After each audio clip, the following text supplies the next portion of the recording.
Hello. Hello, hello, hello. It is time. It is time to go back to Planescape and read a bunch. My poor voice. Hello, Valet. It is time to read. Prove the fact that I can kind of read. No one knows. People laugh.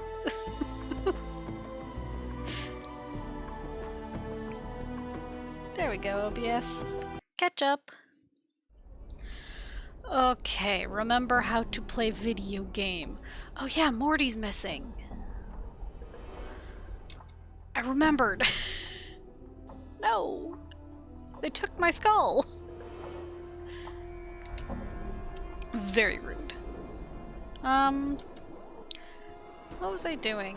Oh yeah, I was in the marketplace and I left because I didn't want to be in the marketplace when I started up because that would have been overwhelming. Excuse me, ma'am, where are your clothes? Madam? Okay, alright. Okay. Yeah, Morty got skull napped. Sometimes I think people are avoiding me. Should I talk to you then? Oh, excuse me. Hello. You see a pretty young woman wearing simple clothes. She wanders about the market and examines everything, but does not make any purchases. You notice that people seem to be avoiding her, but they try not to make it obvious. She flashes you a warm smile as you approach. Hello. Her smile broadens.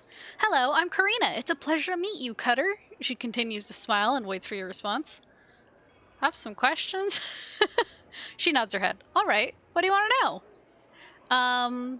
I'm looking for someone named Lothar or the Master of Bones. She frowns. Lothar? I don't know anyone named Lothar. I can't recall ever hearing that name either. She gives you a concerned look. Did you say Master of Bones? That sounds ominous, doesn't it? Why would anyone want to be known by that name? To frighten people, I guess? Or, well, it sounds rather impressive. No, if I was the Master of Bones, I guess I would want to frighten people? Although nowadays, I don't think it would. She looks lost in thought and she taps her chin with a finger. Finally, she nods her head. Yes, I think you're right. It gives me the chills just thinking about it. Master of the Bones is a rather scary title. I don't think I'd mess with anyone who had a title like that, she thinks some more. Anyway, she nods her head. All right, what do you want to know? Never mind. She didn't help me. Lots of shoppers. Laszlo? Wait. Let me refresh myself. I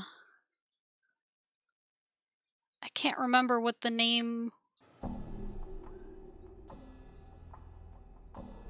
heck. It doesn't remind me of the name that she was looking, of the other person she thought was with him.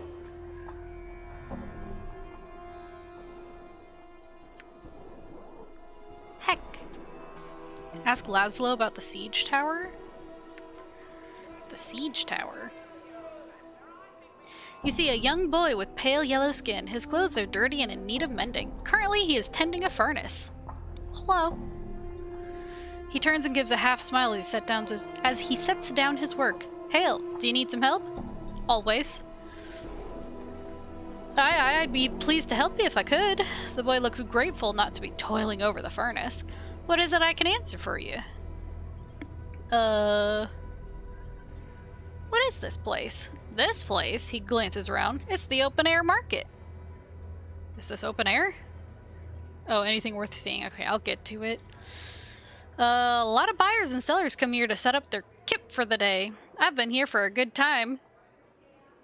I've been working here for a while under the eye of Midat. He looks a little distant. One day, I could be running his stall, I could. What do you do here?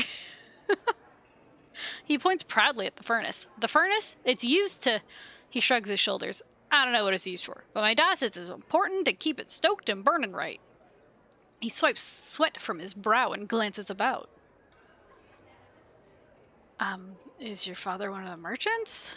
He nods. Anzi is his name. That's my dad's stall over there. He gestures to a stall to the right of the furnace. If he doesn't have what you need, he may be able to point you to it. Cool. I have some more questions. Is there anything worth seeing around here? Not much to see. The Great Foundry's impressive, though. You might check that out. Home of the Believers, you know. He stops to think. Most of the more amazing sights are in some of the upper wards. It might be better to look around there. I hear there's a brothel there, the Fest Hall, and some other places that are more interesting. I don't know for sure. I've been here all my life. I see. The Foundry? Center o' the Ward, pretty much. An impressive structure, to be sure. You can't miss it. Just head north. You'll know it by the big gates. He marks it on your map. What about the Believers? They got a bunch of names. Believers, Godsmen, Believers of the Source. We mostly just call them Godsmen. They have their kip in the Great Foundry, and they seem to get by pretty well. They're a pleasant bunch. They believe that everybody can be great as the powers even, if you just strive to reach it. It might mean you have to start life over a bunch of times, but you'll eventually get there after a time. Oh, I see. So they're another faction here. What faction are you? He smiles. Oh, me and Mida are Indepts. We're a faction that's not really a faction. We're a faction that believes that people are free to do as they will. We're a pretty loose bunch, and we don't take too kindly to making or obeying other factions. What is the purpose of all these? He glances at you. The factions are thems that govern most of Sigil and the day-to-day business. There's a bunch. There's the dead, the dustmen, they take care of the dead bodies on the streets, and then there's the governors that make the laws and the census. There's a number of factions. Here in the lower ward, we mostly deal with the Believers, the Godsmen. He nods in the distance. They have their kip in the Great Foundry, and they're pleasant enough. They're a pleasant enough bunch. What can you tell me about the other ones? He shrugs. Nothing really. I never cared, being an Indep and all. The faction houses have plenty of people who will give you the chance. Go ask them. Okay, I don't want to. Arms for sale. What about skulls? Do you have any skulls? Market worker, market shopper. Oops, wrong. Oh. Oh. Yes. I'm missing a skull. Your memory's a bit hazy. It's okay. He becomes rather excited. Missing a skull, are ye? I'll bet I know what happened to it. In the ward is a fella, a major priest to hear tell, who collects heads and put them on his shelf like books. They're dead, but his magics are such he can make them answer questions for him, even though they're in the dead book. Where can I find this person? He frowns. Not sure, really. I heard tell he's got his kip in one of the ruined buildings around here, but I've never been there. He snaps his fingers. Others might know. Might ask Sebastian about it. Where can I find Sebastian? He points vaguely toward the west. Go back to the square and head a little north and west. Sebastian sets up his kip at a drawbridge-like contraption. Cool. I gotta ask about this. Why does everyone seem to have yellow skin around here? It's the sickness, it is, caused by the bad air. What with the smoke and all the factory smogs, it can get pretty hard to breathe easily around here. He shrugs. Some days it's not good to be out when the smogs linger too long. They can scald your eyes right out of the skull, so it said. Can't something be done about it? I don't know. At times winds come from the spire and blow the city clear of smog, but that's not as often as would be liked. He blinks, glances around, then shrugs. Ladies will, I guess. Don't make much sense, but then little does if you look at it long enough. Okay.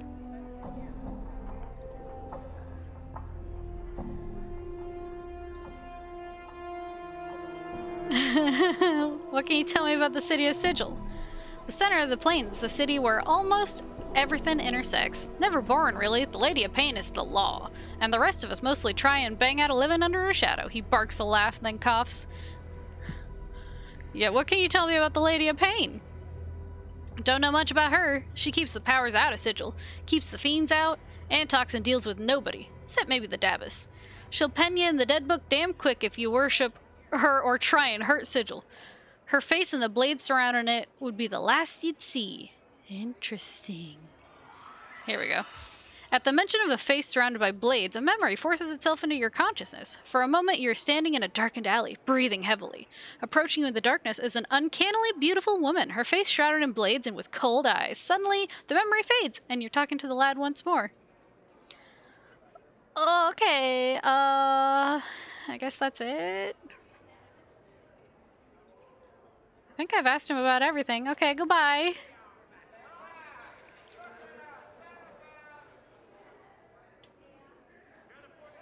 Well, did you see that guy? He was moonwalking. 2? 3? What? What? Can you tell me about this ward? Oh. He nods. Oh, this here's the lower ward. Common folk live here, like me and His eyes widen a bit and he looks excited. Do you know why it's called the lower ward? No, why is it called the lower ward? Well, as it's reckoned, the ward's got a mess of portals to the lower planes, all riddled through it like cheese, so it does. So I suppose that's why the name's stuck. He smiles proudly. Why are there so many lower plane portals here? He shrugs. It's a mystery to me as it is to you, Cutter. Not sure if there's a reason for the portals as much as just circumstances. Could be the lady's will, could just be chance, suppose. He shrugs again. Do creatures ever come out of these portals? His eyes grow a little wider. Aye, they do. Most of them just stopping through. He swallows nervously and looks worried. You look nervous. You've seen this yourself? Aye, I've seen it. He pauses and swallows again. 'Twas just last week or so. I saw a couple of Abishai come through a portal. They talked a good bit and then one of them went back through. The one that stayed is still there. He frowns.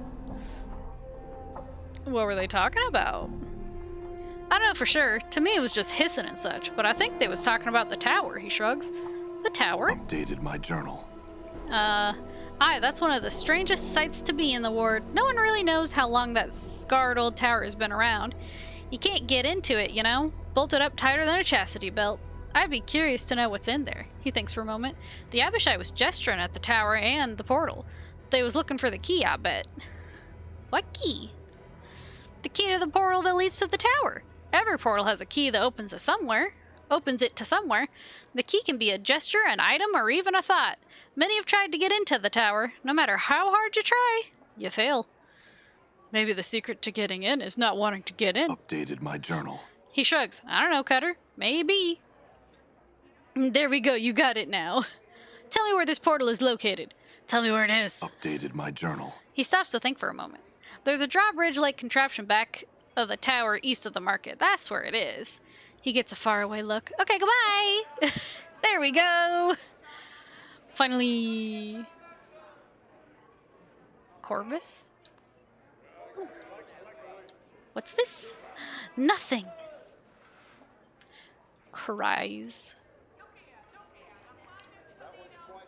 Oh wait.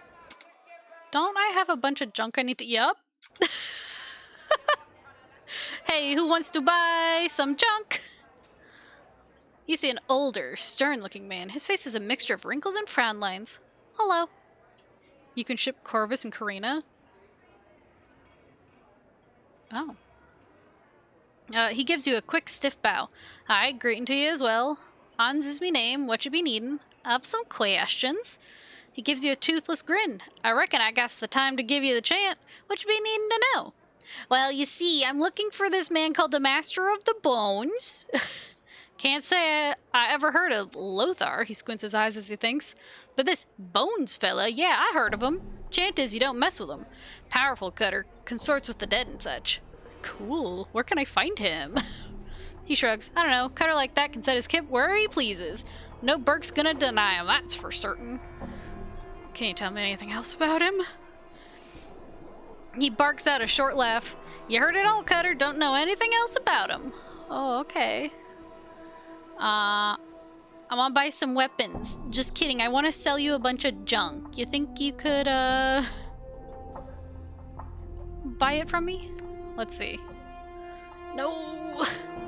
No! Here's a pouch. Here's an axe. Guess here's a hammer. You holding anything I can sell to him? Some more of those. Who do you suppose? You can pretty much sell any weapons that you're not using yourself. Can I get rid of the hammer and the pry bar now? Probably. Dagger. Knuckles.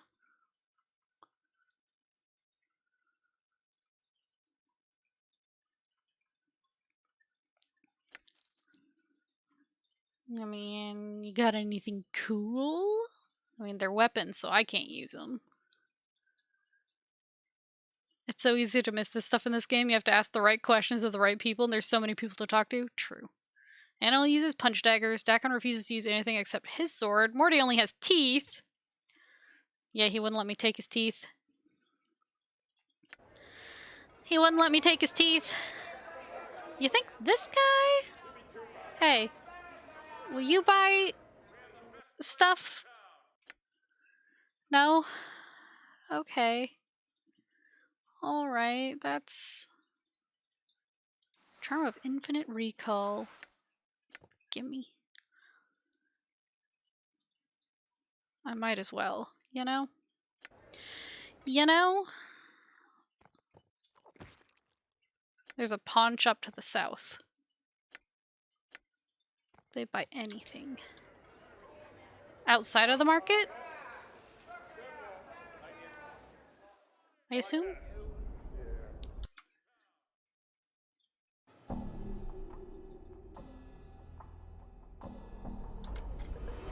Because I got a lot of junk. Lenny! That was the name. I'm coming back for you. I'm coming back for you. Don't you even worry about it. The coffin maker? South 3? I know, I'm just looking! I'm just looking at people and stuff. This thingy? The pawn shop. Let me in. I mean, I remembered the guy's name after I saw it. I have no patience. I know. I'm gone. Okay. You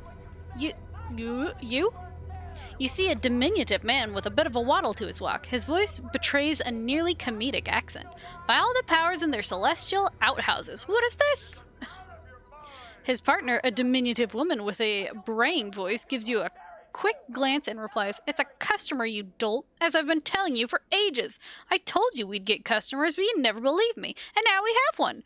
Are you ready for him, this, well, dead-looking man?"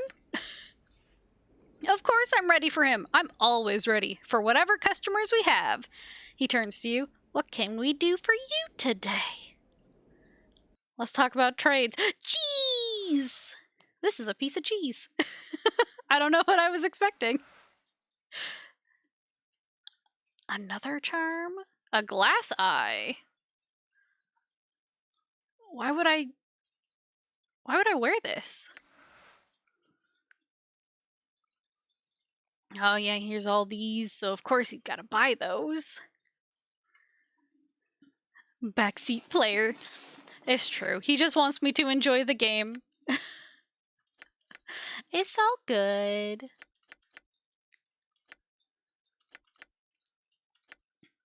All of these. Get rid of them. Anna's got some. Okay, get rid of them. Cheese. Why is there cheese? I'm trying to alleviate suffering. True. Shards of Fate. These gauntlets. Proficiency fist usable only by fighters. Oh. They're punching shards? A cockroach charm. Ooh. Buh. When swallowed. Buh. The ultimate RNG weapon.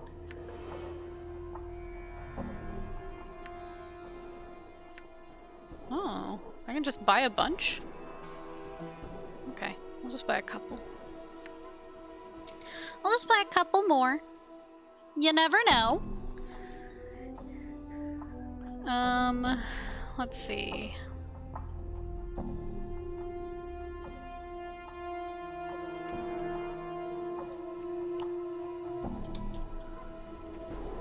No, that's okay. I was just looking. I'm leaving. Oh.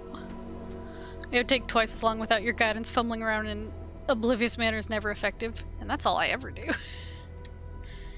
Y'all have seen me.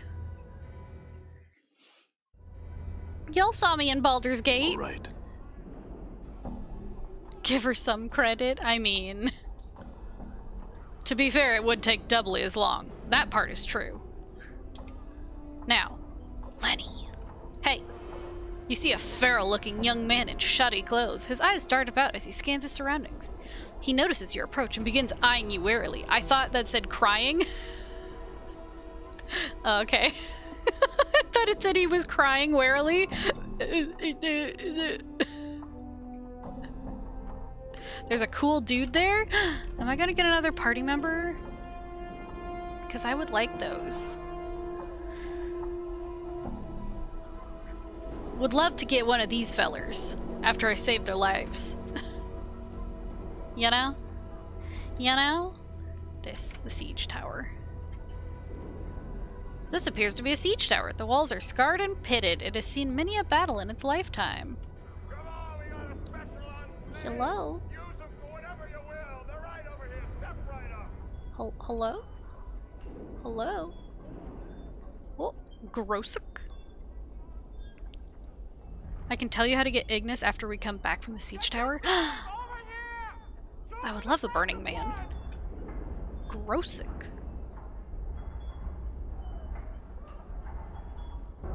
Ignore him for now? Oh, okay. In its lowered position, this drawbridge would give attackers access from the siege tower to the walls of a city or keep.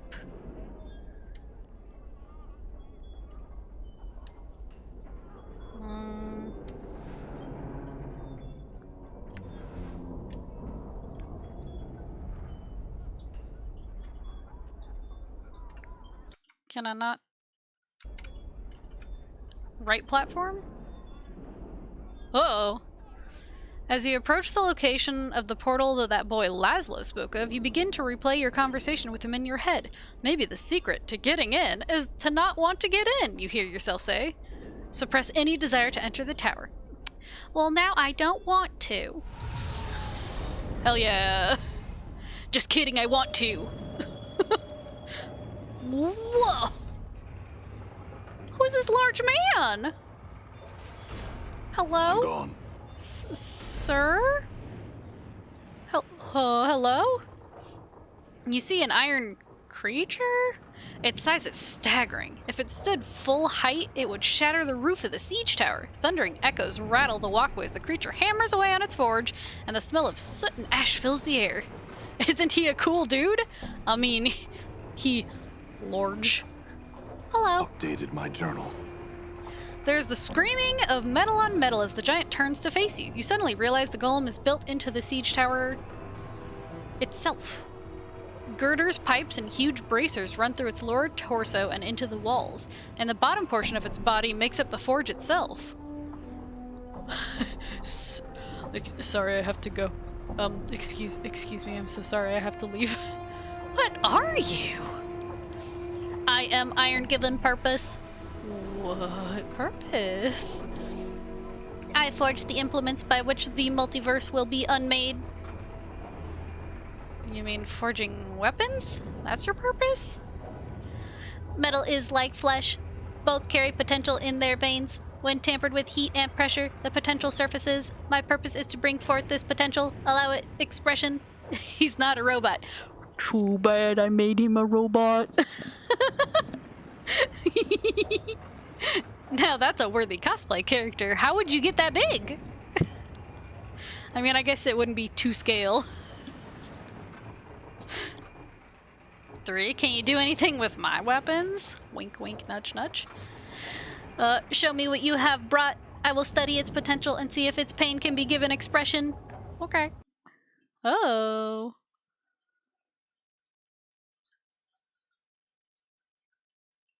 Um. Um.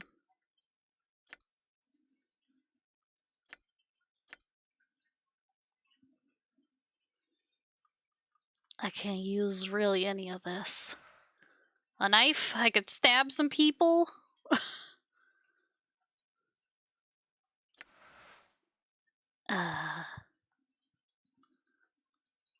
Never mind, we're too poor. Yeah, I'm assuming you wanted some of this. But I don't got money. I ain't got money.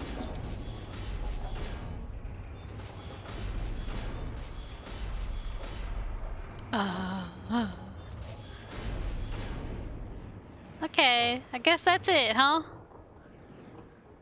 Let's get Ignis. Yeah! Give me another person. Oh! Hello, Lenny. I'm back. What up? It's me. Ya boy. Done.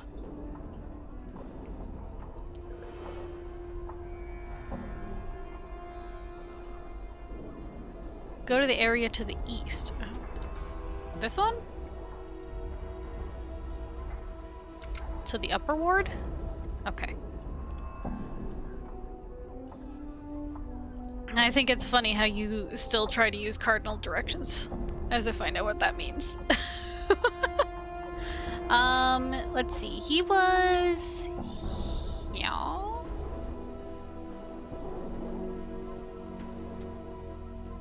I think this is the right one. The hive, I believe.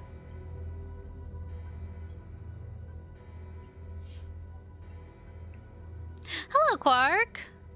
I know a place in PT where you can harvest XP and money, but it's later on in the game. Clerk's Ward. Oh. Okay. Oh. I'm gone. Hello? Officers? Excuse me, Sir, might I have a word? Here we will find Namel in a cafe to the southwest. I'm gonna talk to this man first. He's bright pink, or I guess magenta. This slender young man approaches you wearing a somewhat worried expression. 1,000 pardons, sir, but I'm looking for a certain man, and I think you might be able to help me. Oh? I am a messenger, sir. A messenger, sir, who seeks a man it said cannot die. A scarred man, for whom death is nothing but the most trivial of annoyances. You match the admittedly vague description I was given, sir, and I had wondered if you were he. Who wants to know? I'm in the hire of a wealthy noble woman, Jolmi Sirma, sir. I don't know who that is, but I guess I'm who you're looking for. He nods and then bows deeply to you. A message for you then, sir. Mistress Jolmi of the House Sirma, a lady of high standing, has sent me. Mistress Jolmi would meet you in the Civic Fest Hall, where she would make a proposal, of which I know nothing, to you. Should you choose to seek her out, she wears green silks trimmed with gold and has hair the color of blue steel. That is the extent of my message, sir. Farewell. Wait, where's the Civic Fest Hall? My journal. In the northeastern corner of this part of the clerk's ward, sir. 'Tis a large structure and should be easy to spot. Farewell now, sir. Okay, goodbye. Okay. A drunken mage. Namel. That's who I'm looking for, yeah? Namel. Hello, ma'am. This tall, slender woman, sipping wine from a small ceramic cup, appears to be looking for someone. Her facial features are elegantly exotic, and the woman's ears, though partially covered by her long hair, can be seen to come to sharp points. Hello. The woman turns to face you, violet eyes flashing like flawless chips of amethyst. Her speech is as music. You can hear a faint musical tinkling. 100 tiny crystal bells as she speaks. Each word lingers in your ears, as if they were unwilling to relinquish the exquisite sound. Namel turned to face the scarred, dour stranger. She asked what he wished of her. Oh no. Does she speak in the third person? You're Namel? I was told you know the command word for this decanter? The woman makes no move to touch or examine the decanter, but only speaks. Namel took it from the stranger, turning it in her hands. Had she seen its like before, she thought? Perhaps yes. She remembered it now. She returned the decanter, whispering into his ear as she did so. Updated my journal. You realize you know the word now. Oh god. Nildenosage? Huh? When a servant gets orders to find desperate mercenaries he asks first he meets, true. Actually, we can do request later. Oh. Though you're certain the woman never whispered to you, but merely said she did. She blinks at you. Would the stranger leave her now, satisfied with what she had told him? Are you looking for someone? Where could she be? Namel wondered. Her companion, Aelwyn, was supposed to have met her here days ago. The woman sighs miserably. The air around her grows chill with her sadness. How long must she search this vast foreign city before she finds her dearest friend? I can help. What she look like? Namel clasps her hands together and bows her head to you.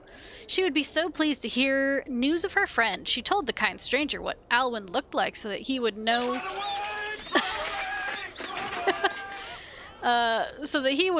her should he come across her. An image forms in your mind. A woman who resembles Namel, but with golden eyes and hair of fiery crimson. Okay, goodbye. My journal. Okay, goodbye. I leave now, I guess. Oh, this was the brothel. Radical. Diligence. Matter of course. Now we must head to the part of the hive where we recruited Dekon. Okay. So that's where I was trying to go earlier. Yeah, this place. I believe. Wait. No. Yes. Done. Wait. It looked different in the darkness. Ah, no, I don't want to talk to you. Go talk to Ignis. Hello, Burning Man? Done. Hello? Hi. Ooh. This crackling, billowing creature twists slowly above an iron grill upon the floor of the bar. It may have once been human, but now its skin is charred beyond recognition. Streams of fire form a wreath around the creature's body, and the flames lick at the few remaining pockets of flesh, causing them to bubble and run like wax down the creature's skeletal frame. Gross. I wonder if this decanter of endless water will do something. You tilt the decanter over the grill and begin to pour. A small stream of ice blue water pours from the decanter and touches the flames of the grill with a violent hissing and rush of steam. As if in response to this challenge, the decanter seems to lunge forward, falling onto the grill and shattering. What? By the hells! Hissing billows of steam and a furious crackling noise rushes from the grill, spilling over you and forcing you to cover your ears and turn away. There's a scream, a cackling, a terrible sound like 100 buildings burning, people screaming, their screams being cut short by the roar of flame, and melting flesh. Cover your ears, block out the sound. As you put your hands over your ears to block out the sound, you feel a stickiness on your hands, like hot cheese, candle wax. Your ears are bleeding from the sound. You draw your hands back and see them covered with chunks of melted flesh filled with bloody swirls. Gross. Try to leave. You're about to run from the bar, anything to get away from the sound, when suddenly all falls silent, except for a jagged crackling coming from the grill. You turn. On the grill lies the decanter of endless water, now nothing but shards and steam. Above it is the creature, flames still trailing from its body, floating over the bar's floor. It is staring at you, its eyes flickering like two torches. I know you. Yes. Oh god. The creature's face splits, charred flesh peeling away from its jaw so that it might speak. Its voice crackles, burns, roars through the creature's chest, and with every word, flakes of cinder and ash spit from its mouth and drift into the air. You can barely stand to look at the thing. The blazing radiance surrounding it is terrible to behold. Ignis. Long have I slept dreams of flames. I am yours till death comes for us both. He sounds like a pervert. The creature floats towards you, the air bending from the thermals surrounding it.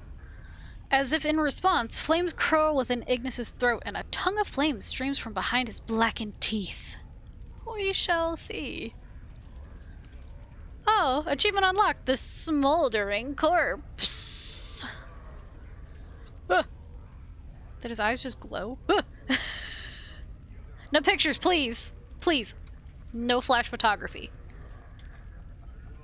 Welp. Oh. Hey. As you approach the woman to talk to her, Ignis's eyes flare up, and before you can stop him, he embraces her. Oh no. She returns his embrace, losing herself in his flames. She does not cry out. Your last glimpse of her is burned into your memory. Her eyes are full of fiery passion and all-engulfing love. Nothing is left of her, not even ashes. That was thorough, Ignis, and hasty. I wanted to speak with her. Oh. Like, come on, man. Did you have to burn her up? Flames curl around Ignis's throat and a tongue of flame streams from behind his blackened teeth. Yes?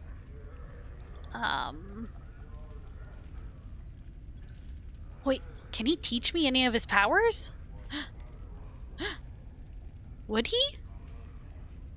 Will you teach me fire? Ignis once knew much, no longer. Ignis burns. In suffering, Ignis learns. A tiny flame gusts from his mouth like laughter, and a stream of ember spits forth. Suffer.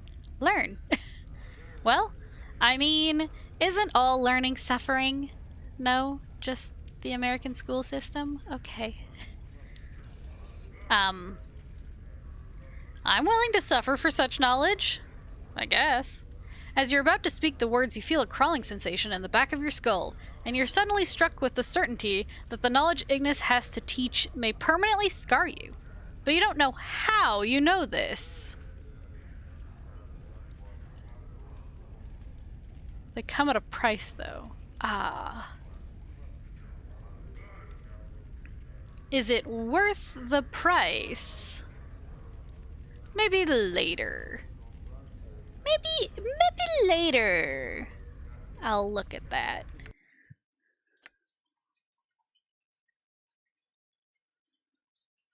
He's chaotic neutral, huh? They do not believe in order. This is the alignment of lunatics, madmen, and impulsive characters. Oh. The more powerful spell, the higher the price. I guess that's true.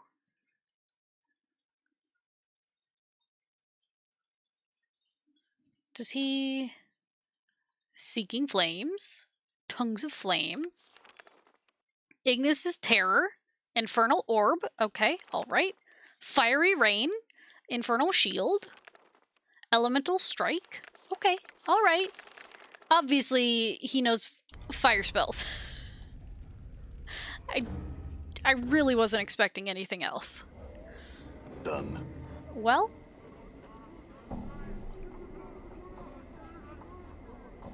low-key kind of concerns me. Anyway, kill Varghouls to prevent the corpse of Chad from becoming a Varghoul himself. Oh yeah. Chad.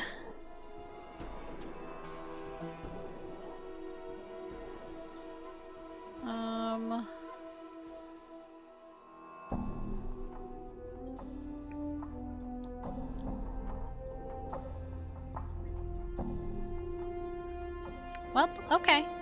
Alright, well. Hello. Nobody cross me, please. I have a man who is literally made of fire. I took him from your bar. Harlot, harlot. Oh, woo.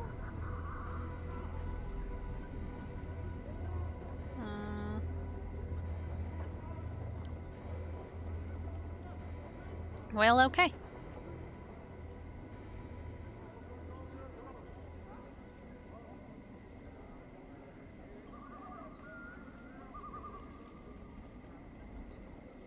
Why not then? Just show it to me. Now who will serve tequila there? True. True.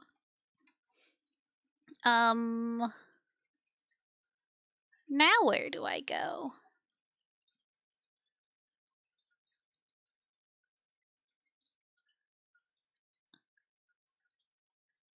I guess back here? All right. I guess back here? I really want to talk to this man. Also, what's in here? Oh. Yoink. Yoink. Here you go. You should use this, now. Yeah.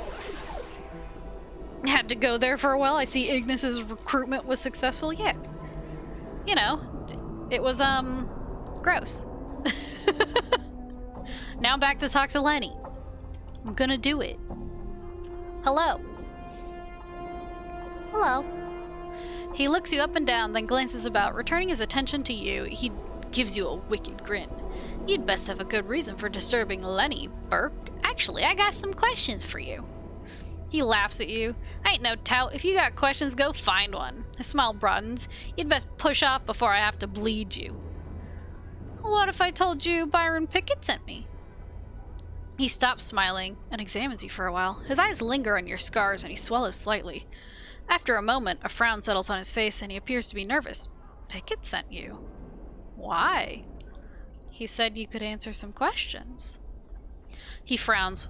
What questions? You notice he looks rather tense.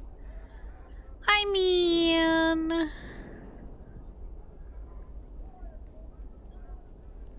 God, do I just ask him straight up about the papers?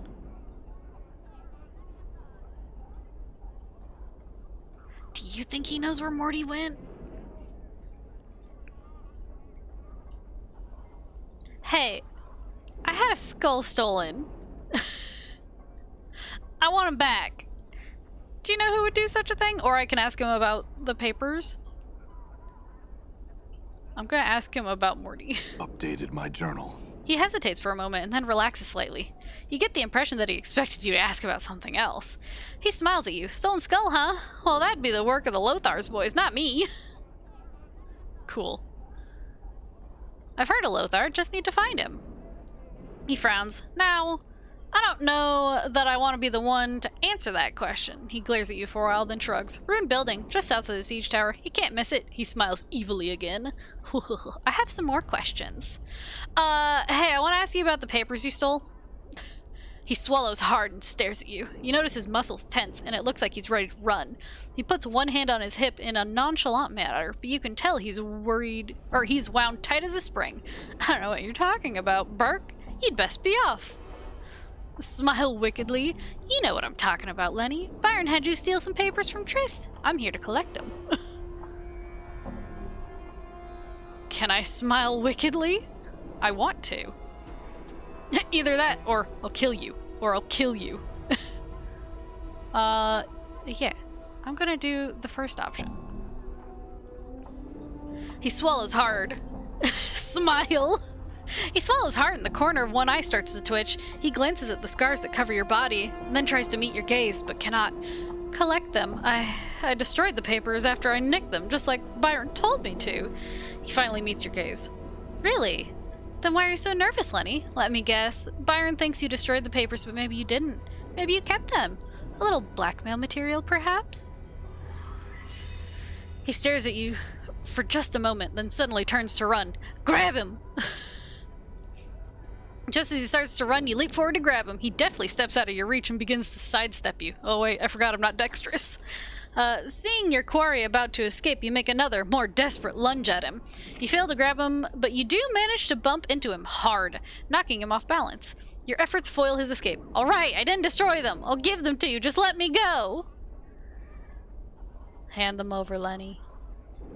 He sighs. I don't have them with me. You frown at him and see fear grow on his face. I swear it, I don't have them. I put them in storage. He continues to stare at you, breathing hard. Then let's go get them. He shakes his head sadly. We can't. They're in the warehouse, and they're not open for business right now. Rumor has it there's some sort of management change going on, but I don't know if that's true. In any case, I can't get the papers. He looks at you sheepishly. Fine. I'll get them myself. He shrugs. Fine. I guess that snake Pickett wins again. He looks at you defiantly.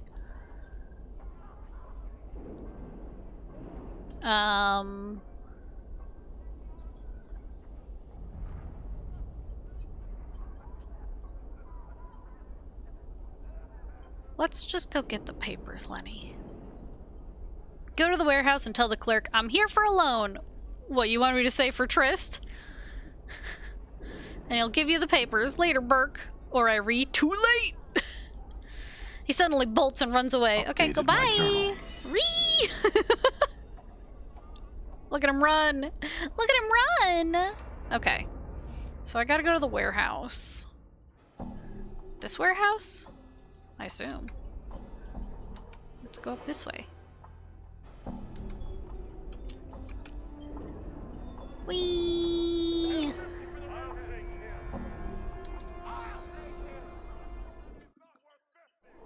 I'm here for a loan. All right. Hello. Vault of the Ninth Word? Hello? Wait, who do I talk to? God. My brain.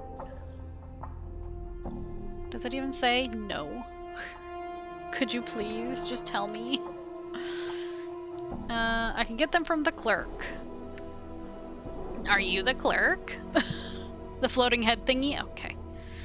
Welcome to the vaults of the Ninth World. How may I serve you this fine day, Sigillian? Sigillian? What is this place? The Vaults of the Ninth World is pleased to serve as a warehouse for the lower ward and all the sentience of Sigil. Our motto is, when one world just isn't big enough, we provide storage space for those that have little to spare. Our prices are competitive, our service exemplary, and our courtesy to customers is known throughout the plains. What are you?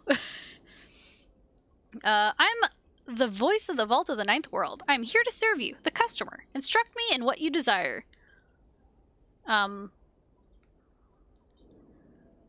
like to claim something? And what was it you were looking for exactly? I was told to tell you that I'm here for a loan. Oh, one of my secret passwords. Here are the papers you want, sir. Thank you. What else can I do for you? Nothing. Thank you. Goodbye. Farewell. We at the Vault of the Ninth World value your business. Please return. Goodbye. Large bag of coins actually works. God. I would like all your money. Thank you. All right. Well, if you said the secret word, then, I guess that's all I can do. I guess I'll talk to Trist. You see Trist, she smiles at your approach and looks hopeful. Have you found the documents, Cutter? Can you free me? Yeah. No, it really does. Oh my god. Yes, I will give it to Darren and he will free you. A look of relief washes over her face. You think she's about to faint, but she quickly recovers. I thank you, Cutter. Please return to me after you speak with Darren. Darren. You see a boisterous auctioneer. He is very animated and does a lot of shouting, yelling, and stomping. Like me. You should do it? Okay, I'll go back and do it after this. He seems to have a tendency towards melodrama and makes a lot of strange facial expressions as he waves his arms. Also me. It's more than 1,000? Ooh. Hello. He glances at you and motions to the crowd that he's taking a break. Well, 1,000 greetings do I bestow on you, sir. He does a double take when he notices your scars. You know, I take one look at you with my discerning eye and I see a man in the market for some healing charms. Look, I have other stuff to talk about. He shakes his head. Little time for such wigwag, friend. There's dealing to be done. Speak quick. I want to talk to you about Trist. He frowns for a moment, then shrugs. Very well, sir. What about Trist? I have proof that she's innocent of any crime. He smiles broadly, then laughs. Very well. Show me this evidence. He holds out his hand to you. Here's this document. He opens the document and quickly scans its contents. After a moment, he sighs, then folds the document and puts it inside his shirt. It seems the court owed Lady Trist an apology, sir. From this moment, she is free, and I will make all the arrangements to have her status and property returned to her. Thanks, Darren. Updated my journal. No, thank you. It's a rare individual who will do what you have done, he bows to you. Excuse me, I must speak with Lady Trist. Farewell. He begins walking towards Trist. Farewell. I feel stronger. I feel stronger. Hey girl, how you doing? Triss smiles at you warmly. You're my savior, Cutter. I will forever be in your debt. Don't come to me again with your problems. This was a pain in the ass. I was happy to help. Thank you, Cutter. She glances about and then pauses to think for a moment. You've saved me from certain death, Cutter. A slow, painful death. She frowns as she thinks. Please wait here. I shall return shortly. She turns and walks away. Okay. You see Trist approaching. She smiles and waves at you. Hello again, Cutter. Thank you for waiting. She looks about for a moment, then removes a purse from the folds of her dress. With the document you have provided, the court will restore my status and finances. This is not much, but it is a well-deserved reward for what you have done. She hands you a purse. Oh, a whole purse? Thank you. She smiles. No, I thank you. Farewell, Cutter. 1,000 copper. Okay, goodbye. Nice. Now I'm gonna go get more money. Done. Hey. Where am I going? Where am I going? Oh, I'm going around. Okay. I'd like to claim something. I was looking for a large bag of coins. We have a bag of coins like the one you described, sir. I just need to find out one thing from you. How much was in it? Somehow, this guess feels right. 1,123. Right?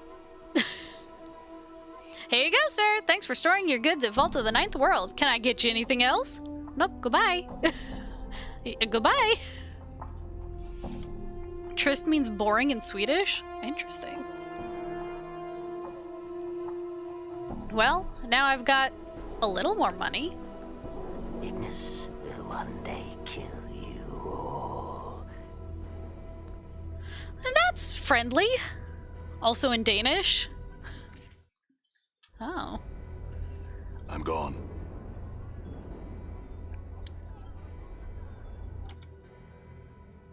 The print shop.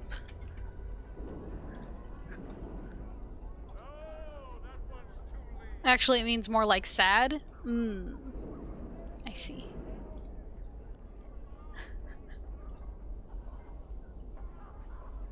Oh yeah, this was a dude who knew information. You see an older man in elegant robes. He has bright eyes and a warm smile. He gives you a slight bow as you approach. Good day, Cutter. I'm Sebastian. How may I serve you? Hello. Greetings to you as well, Cutter. He stops in mid-sentence as he notices your scars. You see his eyes travel along them and his eyebrows arch in surprise. He returns his gaze to you. I was about to ask what I could do for you, but there's no need. I think I see what you came to me. Or why you came to me, Cutter. What, are you trying to say you can help me with these scars? He smiles at you and shrugs his shoulders. Perhaps, Cutter. Perhaps. He leans forward and begins to examine your scars carefully. He runs a finger along several of them, mumbling to himself. Finally, he looks up at you. Yes, Cutter, I can help you. I cannot cure you, but I can alleviate the worst of your condition. And your price? Ah, yes, the price. He begins stroking his chin and stares at you.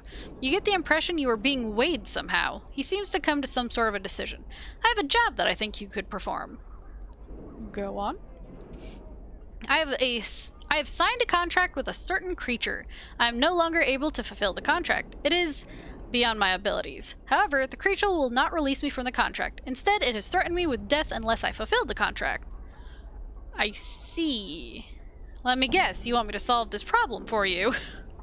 He sighs. Yes, I cannot do it myself. My reputation demands that I fulfill the contract or face the consequences.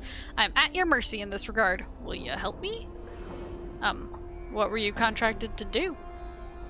He shakes his head. I cannot reveal that information, Cutter. I am magically bound not to. That is why people come to me. They know if I accept a contract, it will be handled with discretion. Ah, what kind of creature are we talking about? An Abishai named Grossick, Cutter.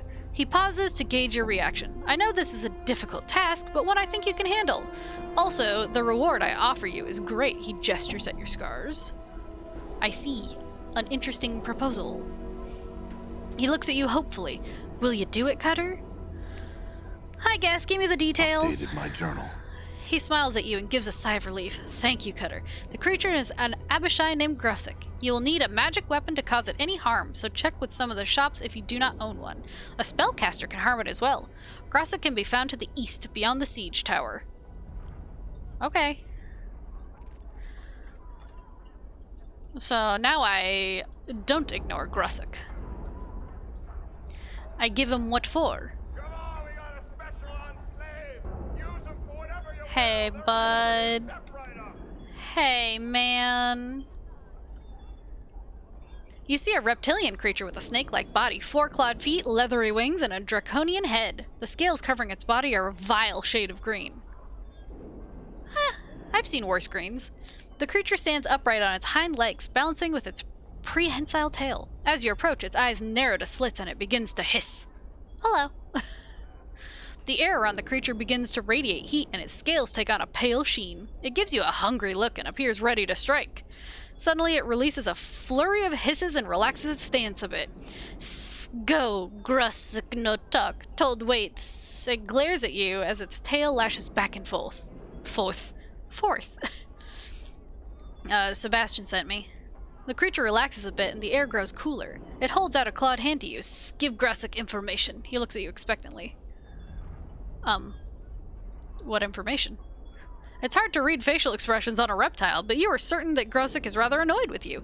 His tail begins to lash furiously and the air grows warm again. No question. Give Grusik information or die. Grusik then take information from body. I need to know which piece of information is for you. I run errands intended for several people, you understand.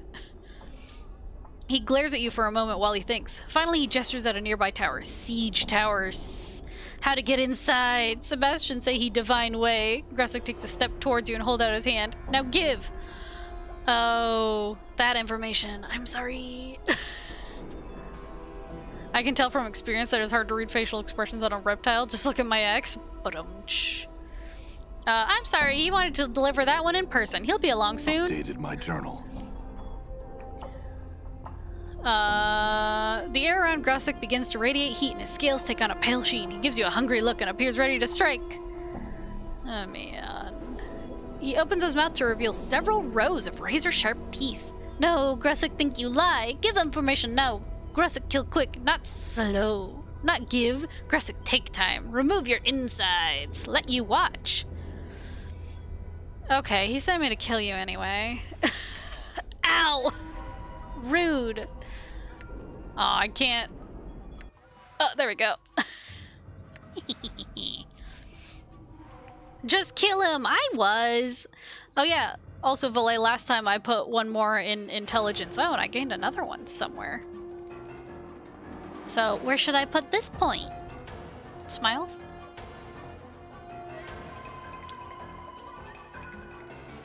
Put point in wisdom? Okay. Okay.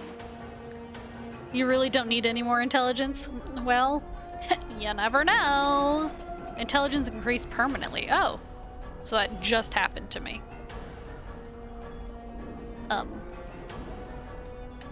Kill me. No. Gone. Move back here. Magic missile.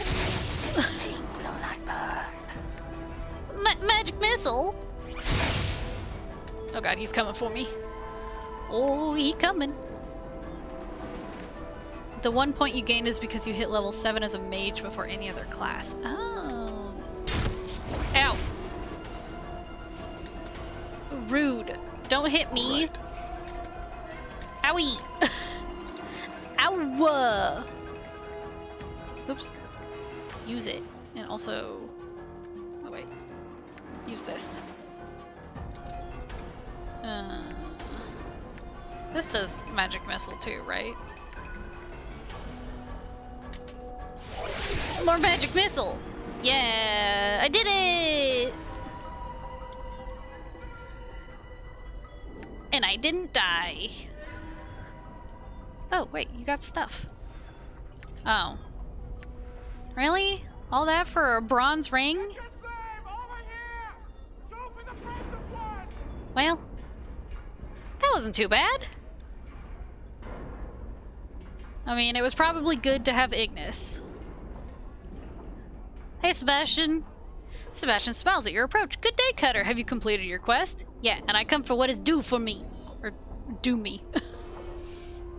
One moment, please, Cutter. Sebastian reaches into his robe and removes a small crystal ball. He gazes into it for a moment before returning his attention to you. I cannot thank you enough, Cutter. I shall live up to my part of the bargain. Are you ready? Coax Metal also has special weapons for sale now because you specialized as a mage. Ooh. Battle music sounds like a hard-boiled 70s crime movie. I love that. Yes, I'm ready to be beautiful. Charisma increased permanently. Yes, I'm beautiful. It is done, Cutter. Once again, I thank you. Sebastian bows deeply to you. Thank you and goodbye. Updated my journal. Updated my journal. I'm beautiful. I noticed quite an improvement in my general appearance. I mean, I'm beautiful. Beautiful. Huh. I haven't been using blur. I haven't slept, so I haven't had any. Ooh. Smart, wise, and sexy. None of which are my qualities. Me either.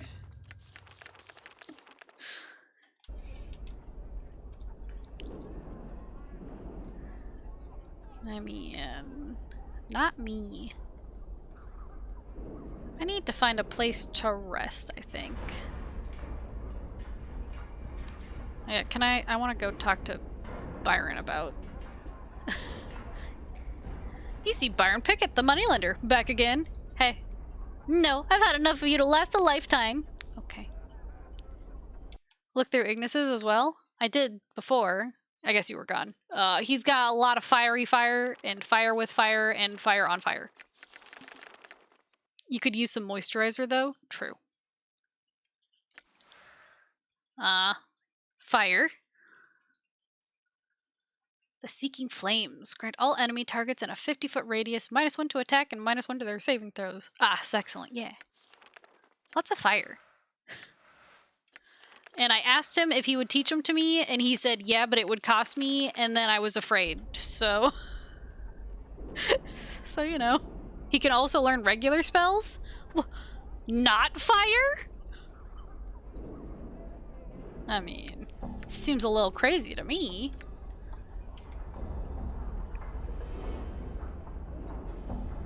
Let me see. Coffin Maker. All it costs is a bit of max health? What is my max health? 53. It's why we held on to those guts? Whoa. Whoa. Yes. Okay. Can you teach me your powers? I'm afraid. I'm willing to suffer for such knowledge. I guess I'm willing to suffer for such knowledge. Suffer? Flames flicker eagerly across the edges of Ignis's mouth, spiraling up along the melted ruin of his face.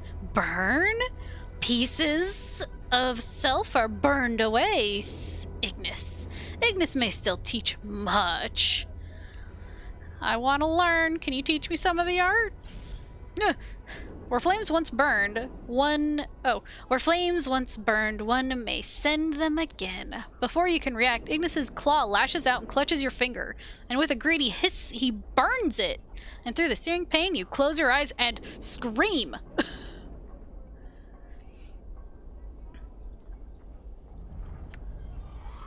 Wow. Max HP -1. You force your eyes open to see the burning mass of your hand from where Ignis touched it. He floats above, uncaring, cradling your fingers. Your finger then snaps the tip off, leaving just the base.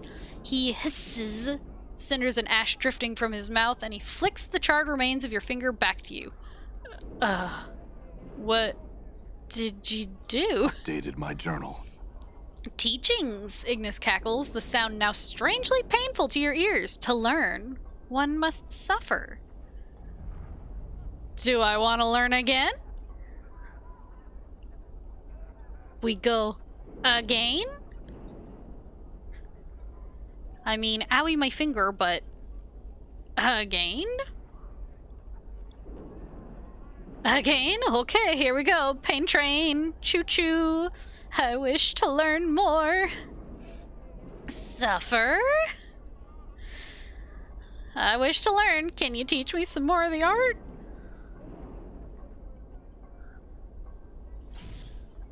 Yes. Before you can react, Ignis's claw lashes out and clutches your left hand, and with a mad cackle, and with a greedy hiss, he burns it. And through the searing pain, you close your eyes and scream. Ooh, look at all this XP I'm getting. -3! Ugh.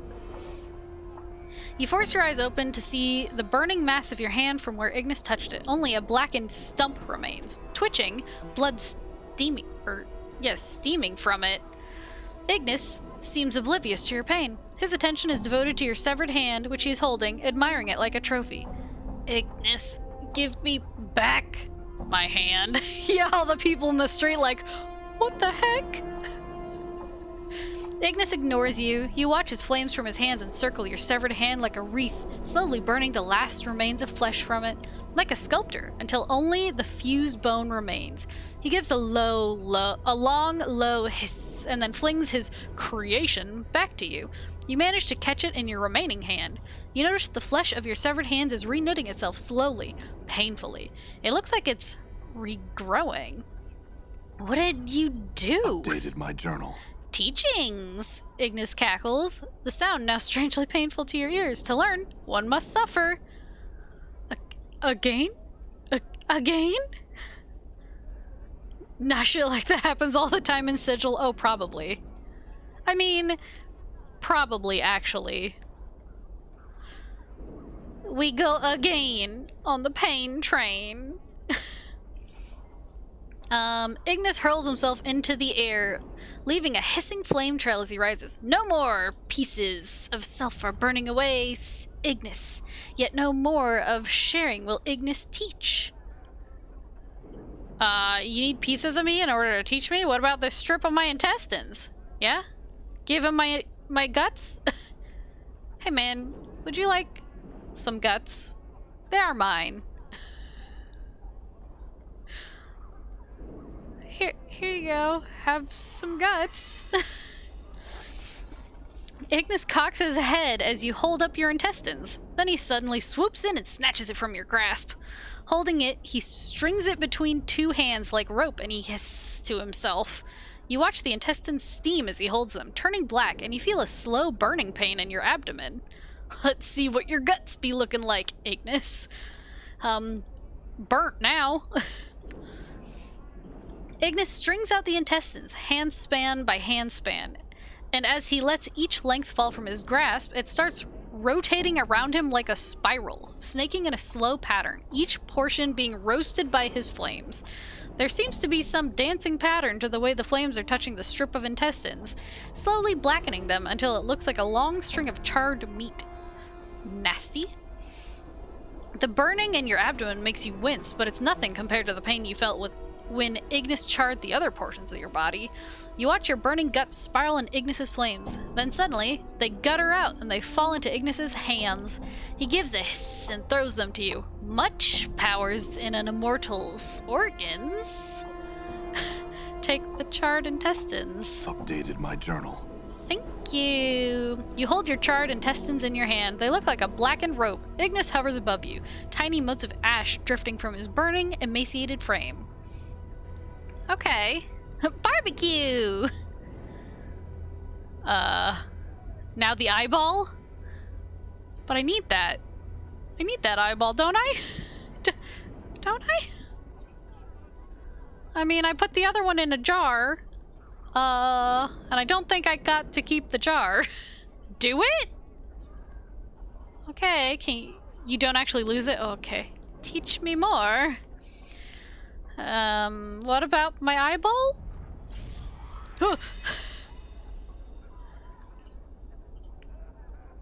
Sadly, it's raining heavily here and will Until tomorrow morning. No barbecue for me today. Oh no. Ignis lashes out again, his finger like a spear, but he doesn't strike for the eye that you can remove. Instead, he impales your other eye. There's no pain for a moment, only surprise, then you scream as Ignis lets loose a stream of flames into your socket. They seem to eat into your skull. The hiss of burning flesh fills your nostrils and smoke clouds your vision. I feel stronger. I feel stronger. Max HP -2. You force your eyes open through your bloodied vision, yet only one eye opens. You can barely make out Ignis hovering in the air in front of you, his hands cupping a small orb of flame in his hands. What? His hands cupping a small orb of flame in his hands. Okay. Your eye seemingly untouched by the heat. As you watch, his hands cover the eye, and you feel a second burning pain in your eye socket. And suddenly, even through the searing pain, you can see correctly again. Ignis opens his hand, and within it, you can see the ruined mass of your eyeball, barely recognizable. Yet, your eye is still in its socket. He cackles, and with a breath of flame, the eyeball rises from his grasp and drifts over to you, like a flake of ash in the air. Take the eyeball. Your eyeball. Updated my journal. Thank you. Tiny snakes of flame spiral from Ignis's ruined sockets, traveling up past his charred skull. More teachings. 2 snakes of flame circle around behind him, then flare into torches in his hand. More sufferings. We should probably get Morty back after this. Alright, no more learning to do. Okay. Thank you. I feel stronger. I feel stronger. Ooh, another characteristic point. What'd I put this one in? I mean... it was only a net 2. Except I leveled, so you know. It was a lot. Charisma? Ah, yes. I am hot. I am hot! I never pay attention to see if I get new spells or not. Because that's just how I am. Okay. Awesome.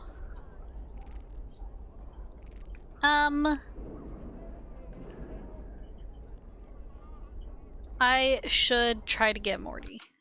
So where? Explore Sigil. A newborn alley has come into being, allowing me access to other wards of Sigil. I should explore these new streets and see if I can find someone knowledgeable enough to help me decipher who I am. Oh right, the ruined building. A wrecked house? Wrecked house. This place. Morty! I'm coming for you! Is it a corpse brothel? Ooh. Oh, pretty. This appears to be a ladder constructed from the bones of many creatures. Never mind. Whatever purpose these barrels once served, they are now just flotsam strewn into the room. What about this? This unusual window allows some light to filter into the room. It casts strange colored shadows across the walls and floors. What do you mean strange? It's pretty. I guess we go down. Let me get a boneless pizza. Huh. Morty? Shelf of skulls. Thank the power you're here, Chief. Get me out of here. Why? Imagine. Why? Why should I? What are you doing up there? Those were-rat vermin nicked me and brought me here. Come on, boss. We gotta get out of here. This place is bad news. I don't know, you look cozy up there with all the other skulls. Why don't you just float down? I can't. I've tried. Come on, get me down before... Whoa! Hello? A flash of light and smoke blinds you for a moment, and a withered old man stands before you. Have we visitors, Skull? Oh, no, Morty whispers furiously to you. Do not offend this blood, boss. He'll deadbook you faster than you can spit. The old man ignores Morty. Greetings, traveler. Who might you be to enter Lothar's humble salon without invitation? Um, my pardon, sir, but you seem to have something that belongs to me. Or you've kidnapped my friend. I mean, is Morty my friend? He is. You've kidnapped my friend. Give him back. Now, kidnapped? Your friend? I've done no such thing. Where is this friend? You know, that skull right there. Wait, which one is he? Morty? Morty? Don't piss him off. He's like a level 40 cleric. Yeah, but which one's Morty? Morty speaks up. His voice sounds miserable, scared, and deferential. It's obvious that, in Morty's opinion, this Lothander character is no one to cross. He means me. Look, sir, just let me go and we'll let this go. Water under the ditch, hey? I did not give you permission to speak, Skull. Morty quails under Lothar's grim voice. Scarred one, if you wish the skull back, you must fetch me a skull of greater value from the catacombs below. I will not bargain for something that is already mine, accept or not. But he was my friend and you stole him, you bitch. Okay. Where can I find a greater skull? Move aside the divan in the center of the room and pass through the portal on the eastern wall in the chambers below to the catacombs. The portal will remain active for your return, and the catacombs many skulls. One of great value lies within the interred crypts of the Dustmen, beyond the drowned nations. Bring that skull to me, as my were-rat minions have failed to do, and I will see to it that your friend is returned to you. Perhaps I shall even answer some questions for you. Okay, I guess I'll do it. Don't you betray me. Updated my journal. Morty? All right. Morty? I'm working on it. I'm working on it, Morty. You can get Swago's skull from the Dead Nations. Oh. Was this the thing? Oh! I don't wanna... Hello? Hello? Oh, where rat? So, he wants me to go this way, right? To the east? Question mark? Doesn't he know that I don't know nothing? There rat? But where rat? What is all this?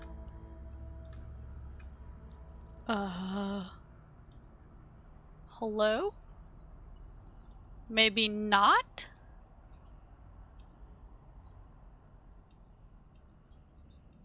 Maybe, oh, I gotta go this way? Hello?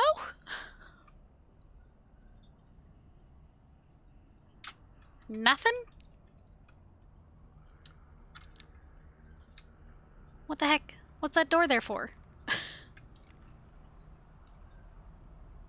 Hey, were-rat, can I talk to you? The were-rat hisses at you, but stays its hand from its obvious desire to attack. Instead, it slinks backward, keeping an eye on you. Oh, okay. Hello, sir? You see a half-man, half-rat hybrid. Oh. Its red eyes gleam with a certain cunning, and the voice that issues from its mouth is oily and insinuating. So, a biped comes slinking into the nest of Lothar's servants. What do you want, man? And where do you intend to go? Step lightly, intruder, and speak the truth to Mantok. I'm on a quest for Lothar. I'm looking to retrieve a skull.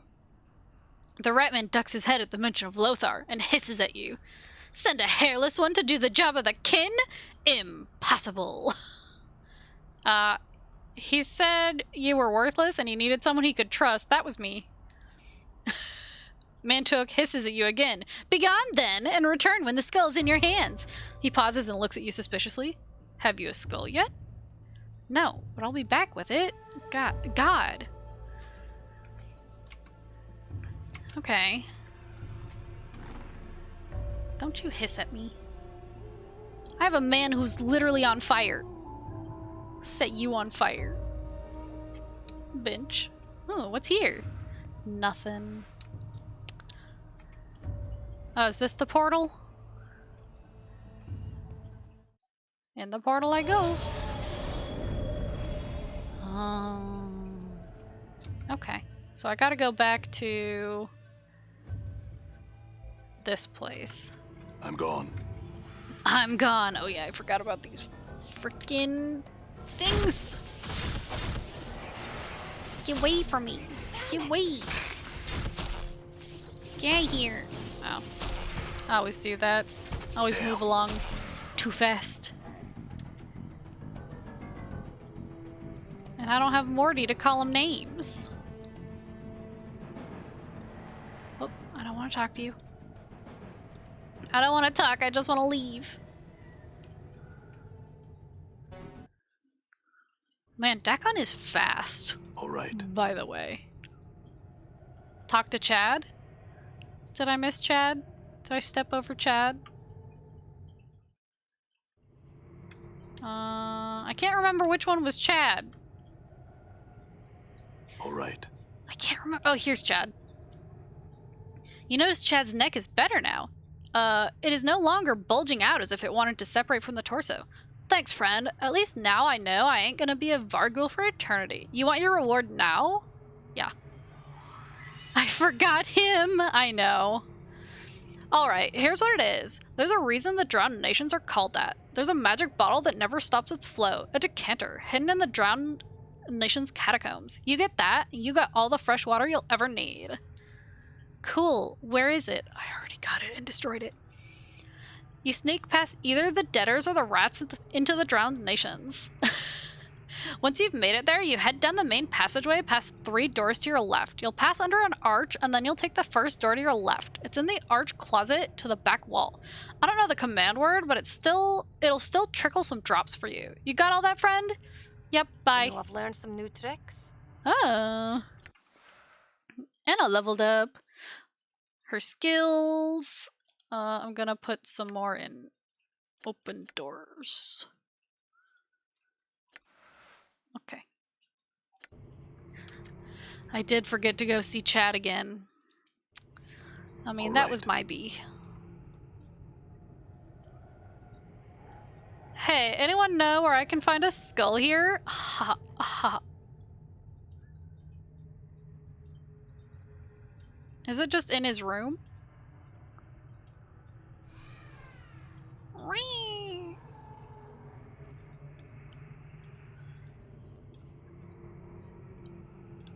Oh. Ooh. Gross. Also, Ignis's innards. Oh. I never, Yep, give me Ignis's eye. It's my eye. And hand.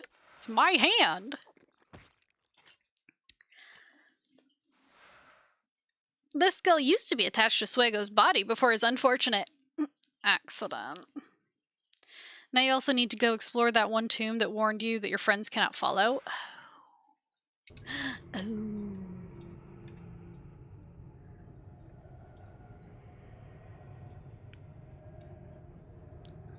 Hey, don't mind me. Just came for a skull that still has flesh attached to it, so, you know, gross. Let's see. So that was this way?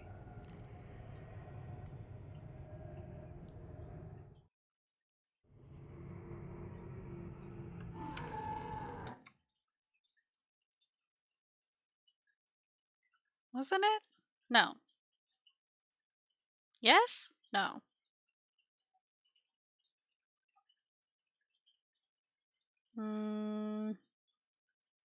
Close to where you found the bronze sphere. Sealed passageway, yes. Okay. Done. Done. Run! Run as fast as your little legs can take you! Oh wait, I'm the one with little legs. What's it like to have, like, normal-sized people legs? Oh wait, I didn't go around the right way. Clear up some inventory space for yourself before you go. Okay.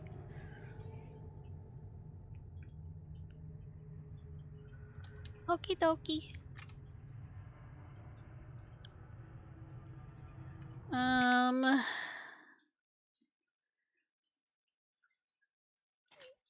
Hold this. Sorry. What does this do?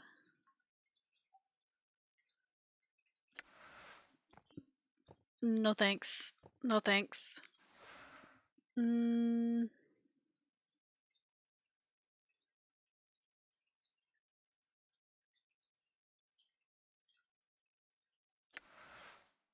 guess I'll keep that. My arm? Here, hold on to my arm. I'm not giving it to Ignis because he'll burn it. How much space do you think I'm gonna need? A lot? As much as you can. So, like...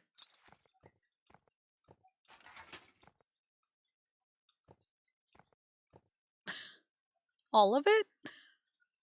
Because I got my heels up here, and I got that stuff.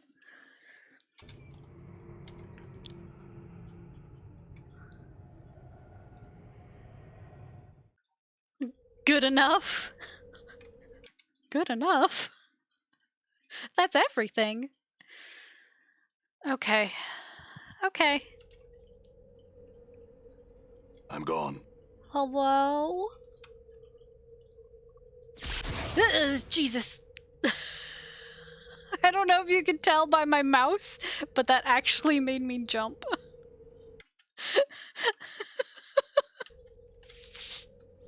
Jesus.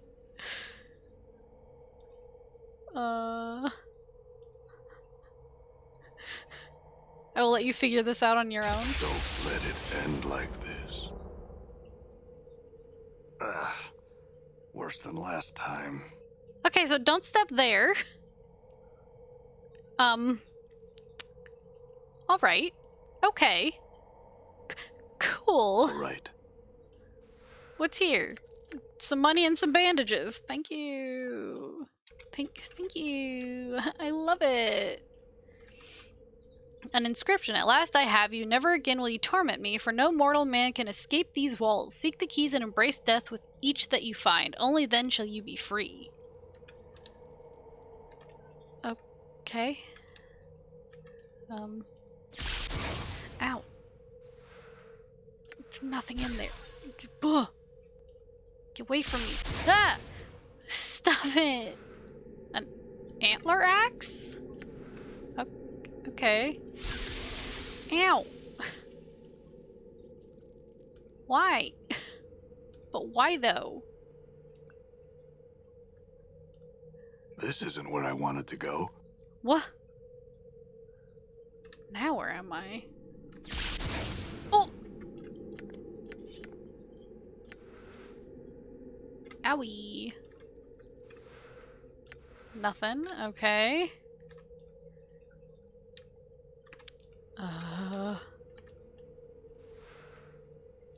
Tomb key 1.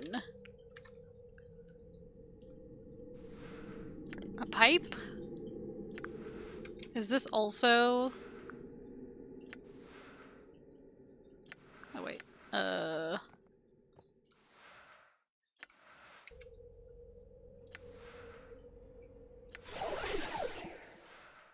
Another cloud kill pipe. Why does that concern me?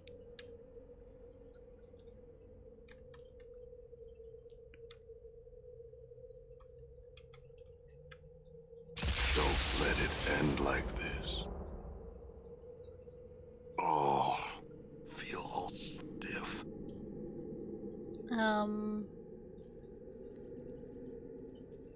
Okay. Am I supposed to do that?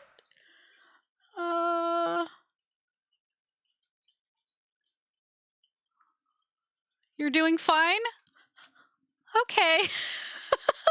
I don't know what I'm doing. Let's see. This key seems vaguely familiar somehow. As you hold it, you suddenly know its purpose. It's supposed to allow you to teleport to one of the inner chambers of the Weeping Stone Catacombs tomb, but only if you use it in the entrance corridor. Once inside the chamber, it's useless. If you could somehow get back to the entrance chamber, you might be able to use the key to jump somewhere else. Okay. One should think she learned not to step there by now. Well, the thing told me I had to die. It basically told me I had to die, so I went right in the middle of it. To die. I'm gone. So now do I go this way? What am I doing here? Huh. Evil game. Again! God. Oh! Ow. Rude. Careful, easy, easy, careful. Nothing. Okay. Cool, cool, cool. You should have another key? Yes. Okay, I want to just check over here. Doesn't look like there's anything. Okay, time to die? Don't let it end like this. Again? Okay. I'm gone. Feels like I've been strained through someone's bowels. Gross. Okay. This isn't where I wanted to go. Now where am I? Yay to death! Oh, that one missed me. Sorry, magic. Ow, that one hit me. Tomb key 3. Is there anything else? No. Okay, get away from me. Don't let it end like this. Leave me alone, I have to die! Oh, feel all stiff. So now I have 1, 2, and 3. All right.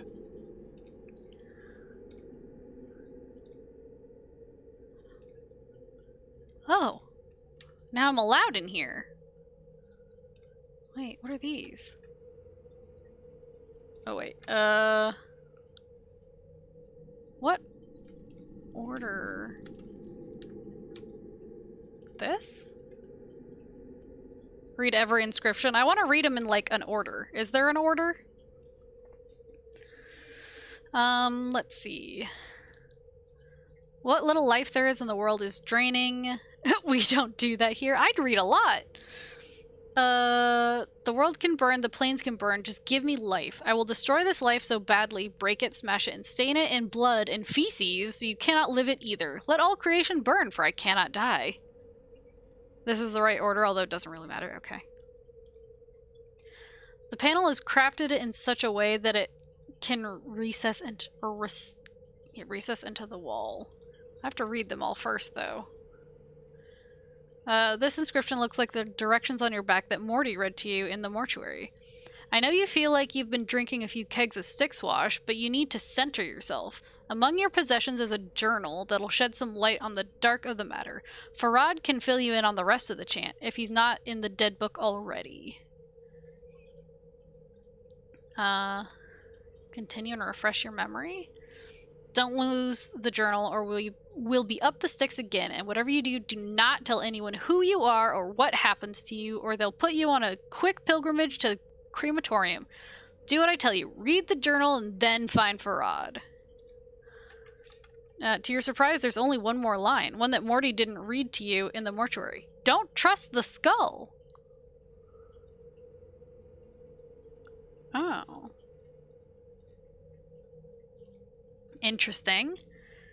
It is extremely important to record your journey so that you might learn from them. The greater need, however, is that the sources of information you use to uncover this mystery need to be protected when they are found. If key figures, documents, or oracles are somehow removed, either by death or destruction, then you will never know who or what you are or how you came to be this way. Interesting. I suspect that we will continue to die and be reborn until we finally get our life right. I do not know what we have to do to bring that about, though, and therein lies the frustration. Is it some sort of karmic cycle? As I gather, some incarnations have committed terrible crimes, but also there have been a number of incarnations where we have labored to do nothing but good. Are these incarnations intended as punishment? I don't know. And that is the only real truth I can offer in these carvings. I don't know. At what point does the I get separated from the we? At what point am I freed of the shackles of the actions of these other incarnations? At what point am I allowed to be me without the weight of these past lives? I have lost lifetimes because of my killer. I cannot deceive him, so I must kill him. I tried to throw him off the scent. I left false bodies tailored in such a way to placate him. I roamed the most outer planes, hoping to use distance as a shield. I built this tomb filled with traps to try and kill the killer. I hid. Buddhism everywhere. All I bought was time. The attacks inevitably begin again, with more fury than before. Deceptions are useless. Somehow the killer always knows that I live. And no matter where on the plains I hide, he finds me. Eventually. There's nothing that can be done. Memories are gone, perhaps never to return. With every death I lose a part of me. How can one be immortal and still die? He told me that my mind is weakening with every death. I asked him how this could be, but he could not answer. He was of no use. I butchered him so that no other incarnations would ever benefit from his uselessness.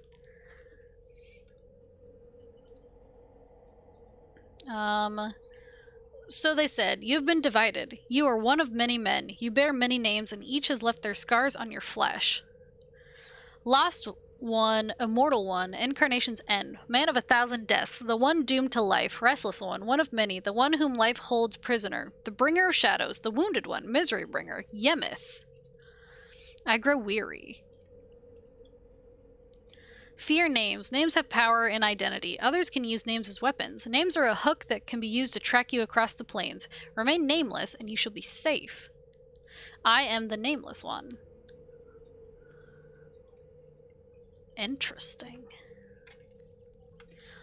You strain to raise the sarcophagus lid, but your efforts are in vain. It appears to be locked firmly in place. Okay. So, do I push these in? Push it? You push the panel and it slides easily into the wall. You hear a click from the sarcophagus behind you.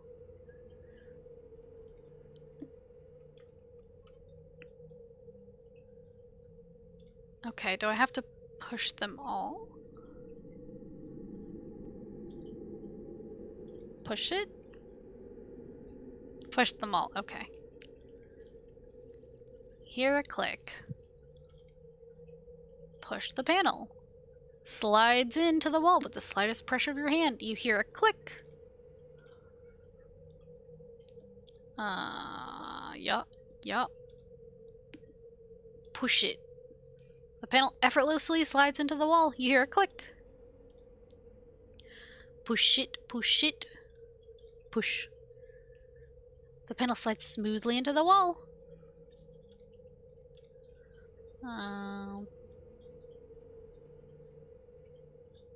The carvings of the inscription are crude and detract from the workmanship of the panel itself. Push it. Tool. Push it. Great song. I was thinking, Salt and Pepper. Push it. I'm running this channel on both phone and computer now, but computer is about 5 seconds behind. Really weird. Do you have low latency on? Push it.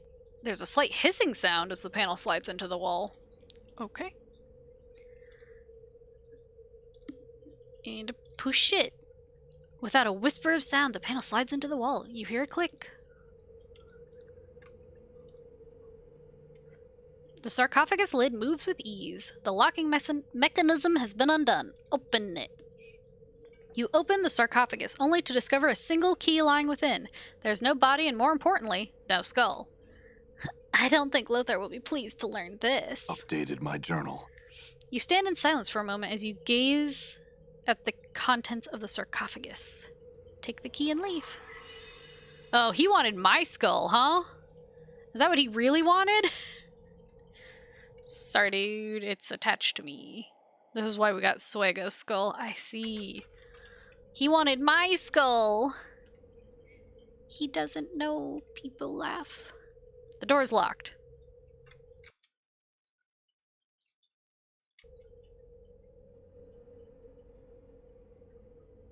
Must I die again? Must I die again? To leave? Go through any of the other doors?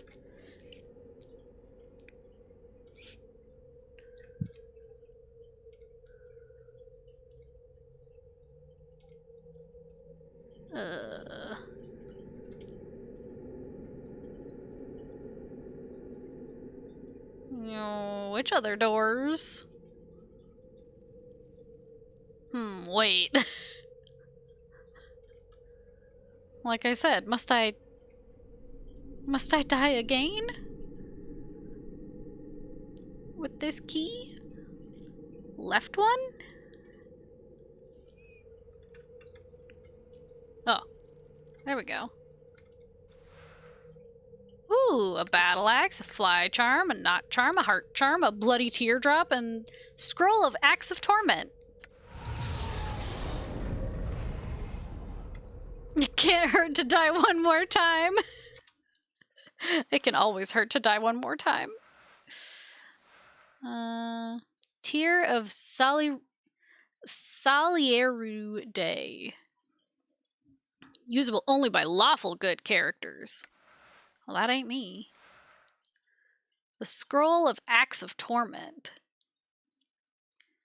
Usable only by lawful good. Too bad.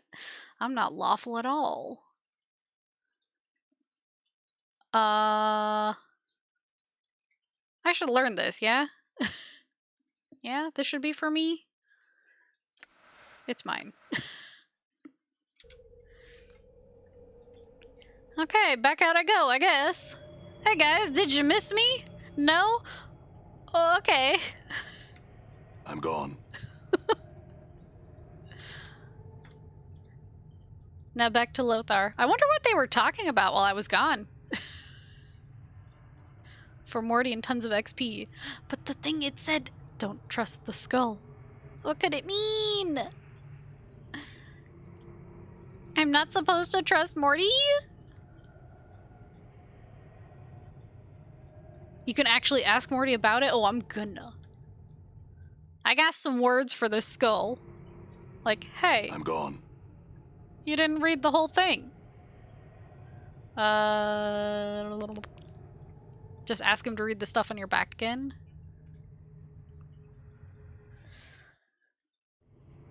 All right. Morty! Sorry, Chad. I think I stepped on Chad. Sorry, bro.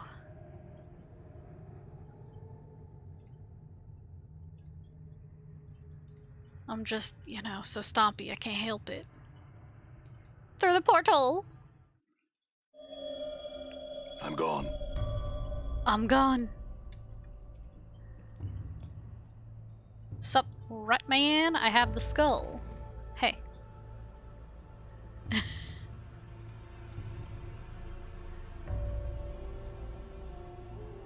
And have you retrieved the particular skull the master wants? No.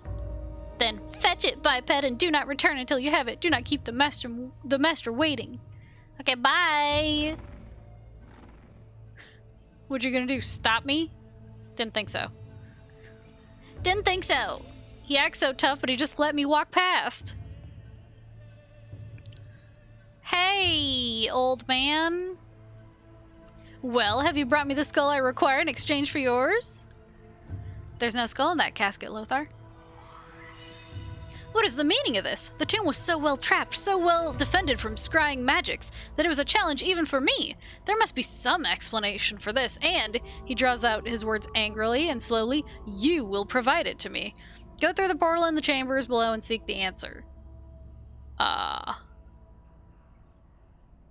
Should I tell him that it was mine?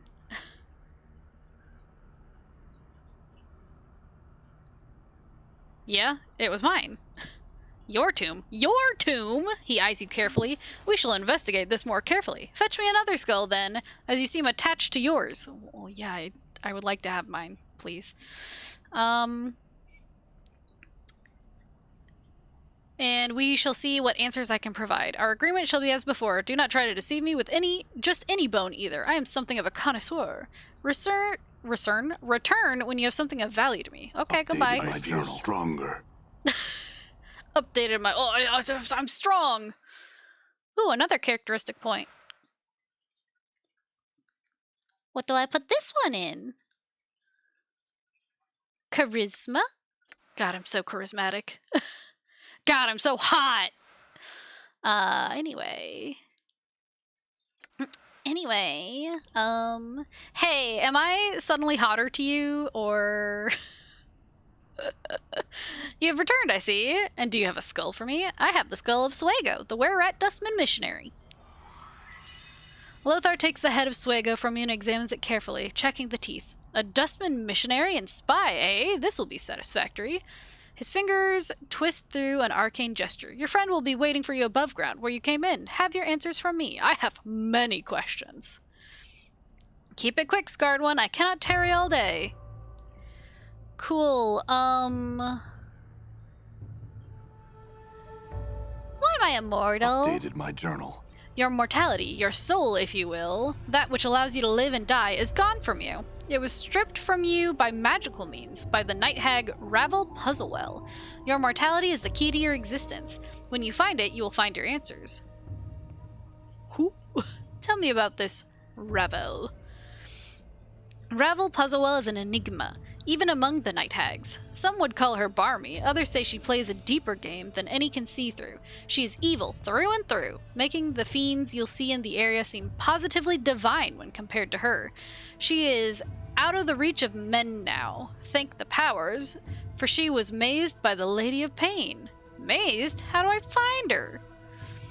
Mazes are like pocket dimensions, small places between places. To reach one, you need to find a portal and a key. I do not know where the door or the key are. Perhaps you should seek some of your old acquaintances. You have certainly left a trail of them behind. They will find you, no doubt. Pray they mean well. Perhaps you should visit the Civic Fest Hall. They have many answers there. What did Ravel do? Updated my journal. She was a maker of toys and puzzles, a solver of problems that didn't need solving. She decided that Sigil, the cage, was the largest puzzle box of all, and set herself to undo it, to let in the armies of fiends at her disposal, no doubt, to upset the balance of the city and turn the entire burg into a charnel house? Pray to any power you hold dear with thanks she did not succeed. Cool, I'll find her then and force her to return my mortality. Jesus. Return my mortality. Farewell. My mortality. I'ma find it. Morty? Morty? Morty? Morty? Oh, there you are. This air's making my skull itch. What's up? No, I wanted to talk to you. Hey, what's eating you, Chief? What's eating me? Can you read to me what's tattooed on my back again? Come on, Chief. Don't tell me you forgot again. I just need to refresh my memory. Or, no, I think I want to hear all of it this time. Go ahead, refresh my memory.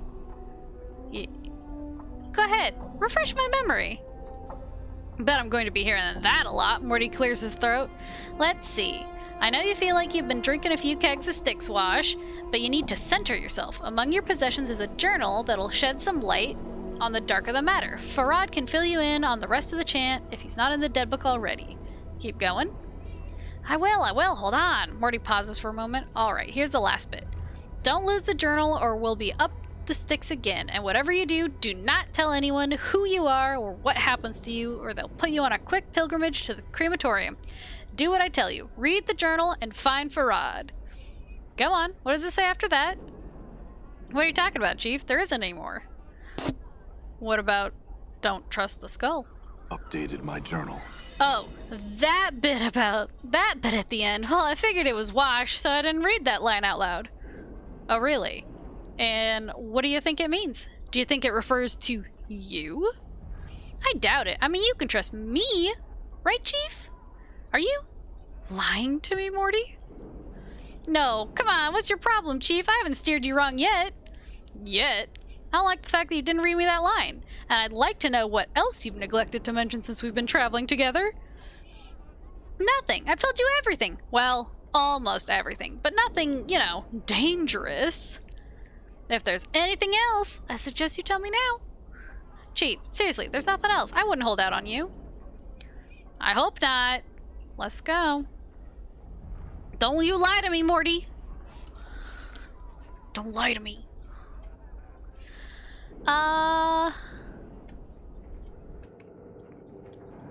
Right, gotta find her. And in my journal, I confronted Morty about the extra line of text on my back that he'd forgotten to read. He claimed that it wasn't anything of substance, so he didn't read it to me.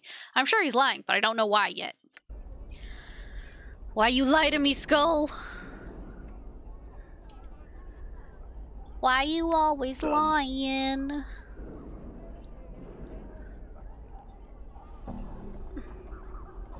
$100 coins, I'll pretend I didn't hear that. What? I need to talk to this dude. You see a florid, boisterous man. He's shouting and carrying on like there's a war that's about to come through. Like he's got something lodged in his intestines. Like, well, like he's too excited about something to talk in a normal tone of voice. Ooh, an auction. Maybe we can sell Anna here. Hey now. I'd gut you if you had something to gut, Skull. It must be love. It's love, right, boss? Oh my god. Leave it off, you two. I need to ask some questions here.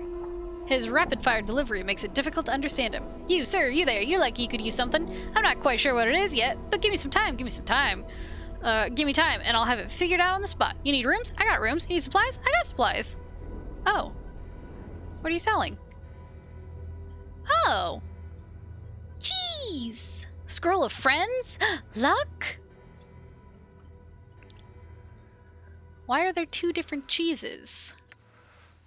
What? This cheese has been laced with a powerful poison.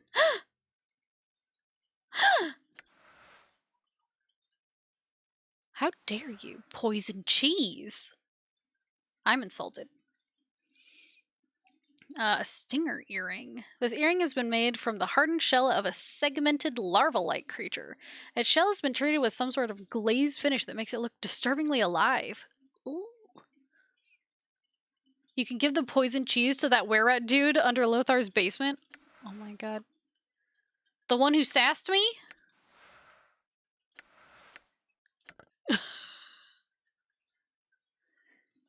Yeah. I'll do it. I'll do it. Don't doubt me. Also, do I want friends? And luck. I do love luck.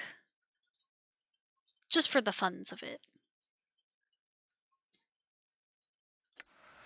I probably shouldn't just sell all my... or buy things just because I can. These probably aren't better than Anna's. An antler axe. I don't think I need that. When he dies, he drops a book that gives you powerful spells in exchange for evil deeds? Oh. Oh. I see. Oh.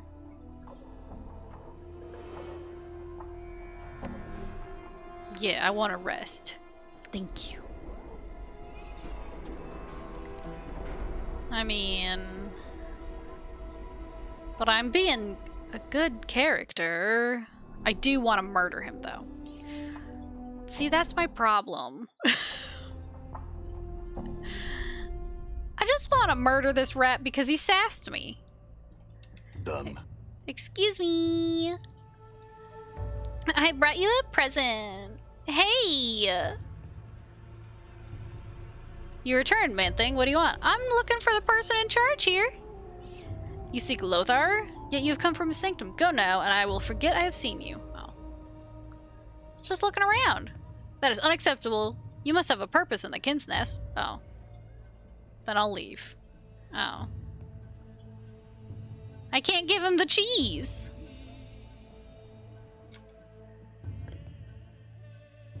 Oh, you have to do it before finding the skull? Man. You can still waste them the old-fashioned way? I mean, that's true.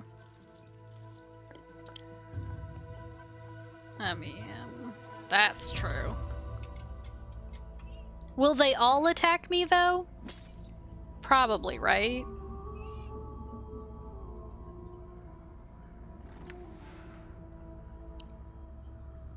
They're not that hard to kill? Don't mind me, I'm just gonna... Just make sure you have magical weapons. Well, I have magic. I assume, yeah, that counts as magic. That's enchanted. Ignis, well... Morty doesn't have any magical teeth, unfortunately. But... should be okay. Right? I'm going for this man, specifically. Get this man. Ignis hears you.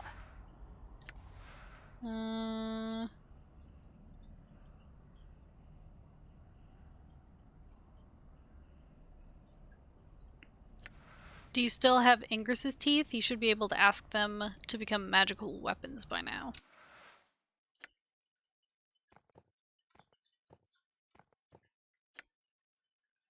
I don't think so. No.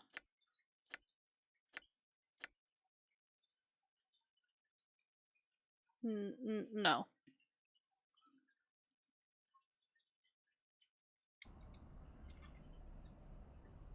I don't think you ever got them, actually. Yeah, that didn't sound familiar.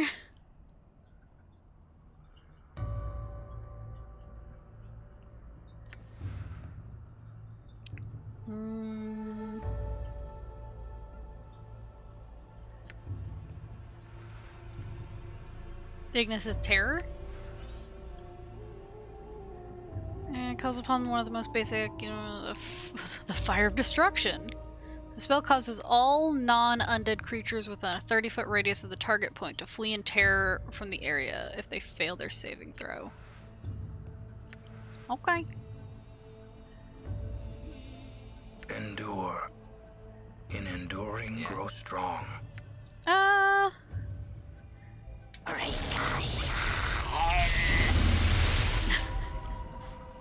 Get him. This man specifically, because he sassed me. Just folly. It's not working on this thing. Weapons not doing a damn. Damn it. Weapons not doing a damn thing. All right. I gotta get out of there. I forgot I need to actually, use spells. Does this hurt your friends? No, it says foes, so I'm gonna hope that it means it. It's not working on this thing. What does this do? It's not working on this thing.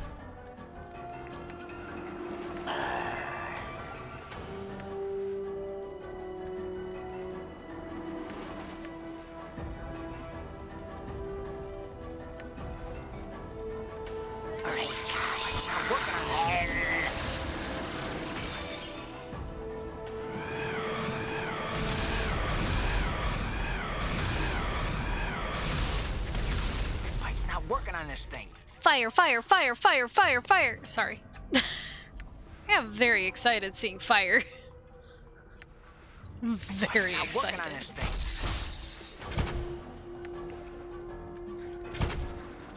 It's not working. It's not working on Yeah. Murder. Damn it. Yes. It's not working on this thing. Get him, Anna. It's not working. It's not working on this thing. It's not working on this thing. It's not working on this thing. It's Morty? not working on Oh. this thing. I was like, what? Where are you?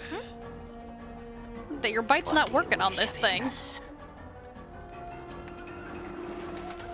not working on this thing. It's not working on this thing. I don't think his bite is working on them. Working on this Yeah. thing. Funny thing, I have to agree. Big Bite's not. Big Bite's not working on this. Big Bite's not working on this thing. Bite's Get not him, working Anna. on this thing. Bite's not working on this thing. Bite's not working on this thing. Morty. Bite's not working on this thing. Stop it. Big Bite's not Oh my working on God. this thing. Bite's not Morty. working on this thing. You sure? Try again, just in case. Dear Lord. Ooh, a book. Charm. Some skulls. The book. Gimme. Gimme. I can talk to it.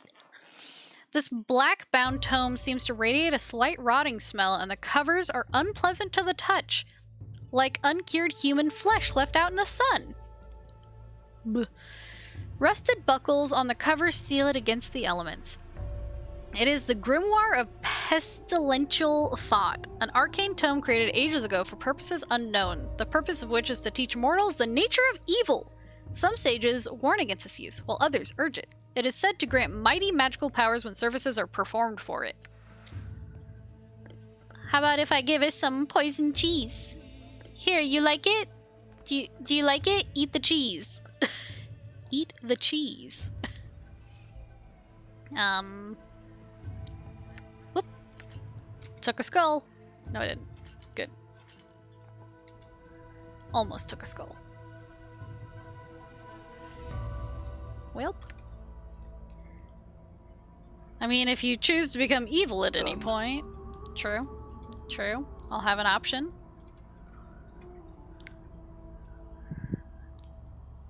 I mean, would you consider this to be an evil thing that I just did? Oh, look, another one. All right. Get away from me. Damn it. Get him, Morty. Big Bite's not working on this thing. Get him, Morty. Big Bite's not working on this thing. Bite's not working on this thing. Bite's not working on this thing. Bite's not working on this thing. This isn't evil, it's just pest control. True. You're cleaning the rats from Lothar's basement. True. I mean, I'm doing him a favor, really.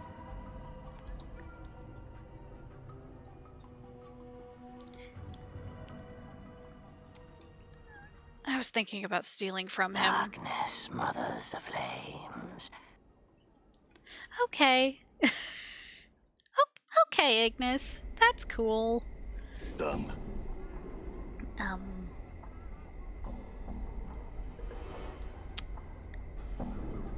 Now what do I want to do?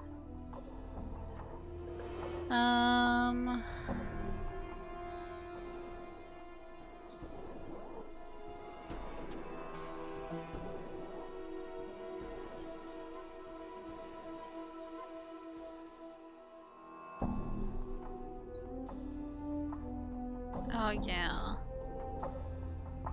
He wanted me to do that.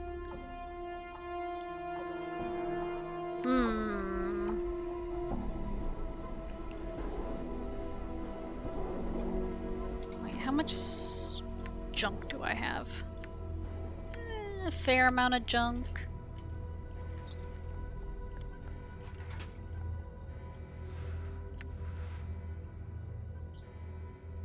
Oh, it's a hand. I thought that was a heart, and I was like, what am I gonna do to their hearts? Nothing. Nothing. Choking on my own spit. Nothing.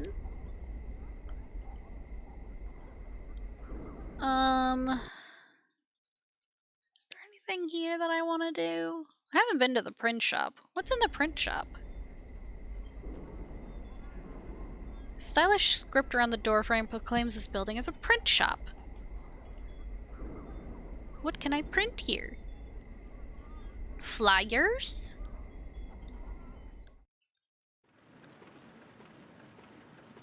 Oh.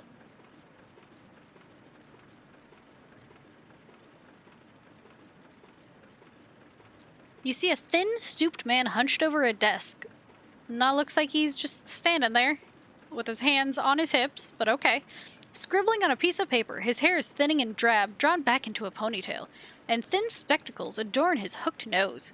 His age could be anywhere from his early 20s to his late 40s. He doesn't look up as he speaks to you. What do you want? Make it quick. What is this place? He looks sharply at you, ceasing the scritching of his pen.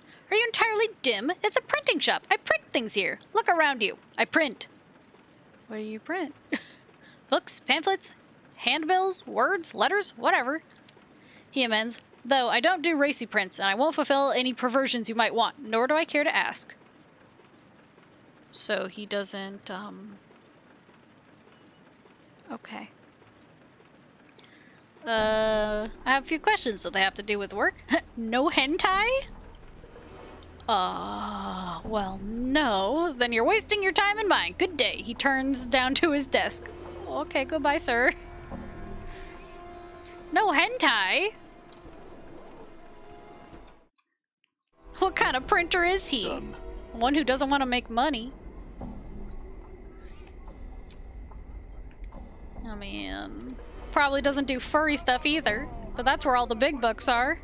Furry's got money, man. Oh, can I just... Oh.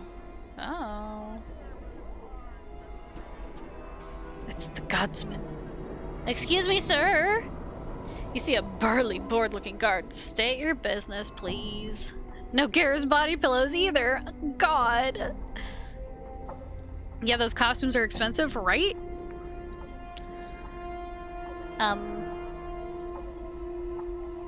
What you doing? Guarding the gate, sir. Right. Who are you?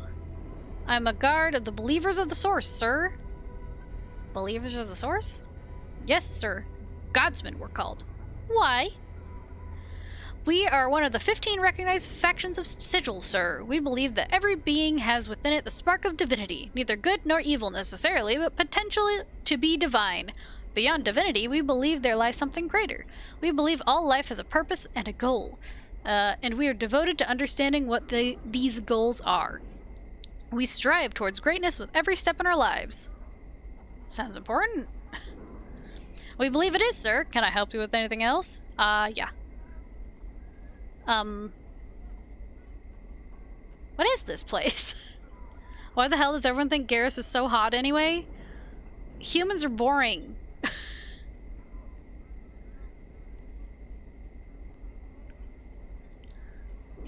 Also, Garrus has a great voice. Love him. Adore him. You're in front of the Great Foundry, home to the Believers of the Source. Oh. Huh, leave. Oh. The Doom Guard? Hi, Xanthia.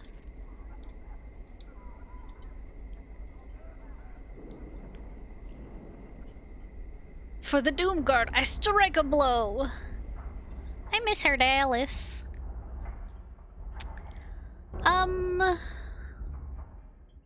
do I want to do? Where do I want to go? I don't know. I actually don't know. Should I do this? A mausoleum where the dead walk. Me. He wanted me to look into the matter. Look into the matter of the mausoleum walking dead. That's what I was looking at just now. He said I should go to the archway there. So that's...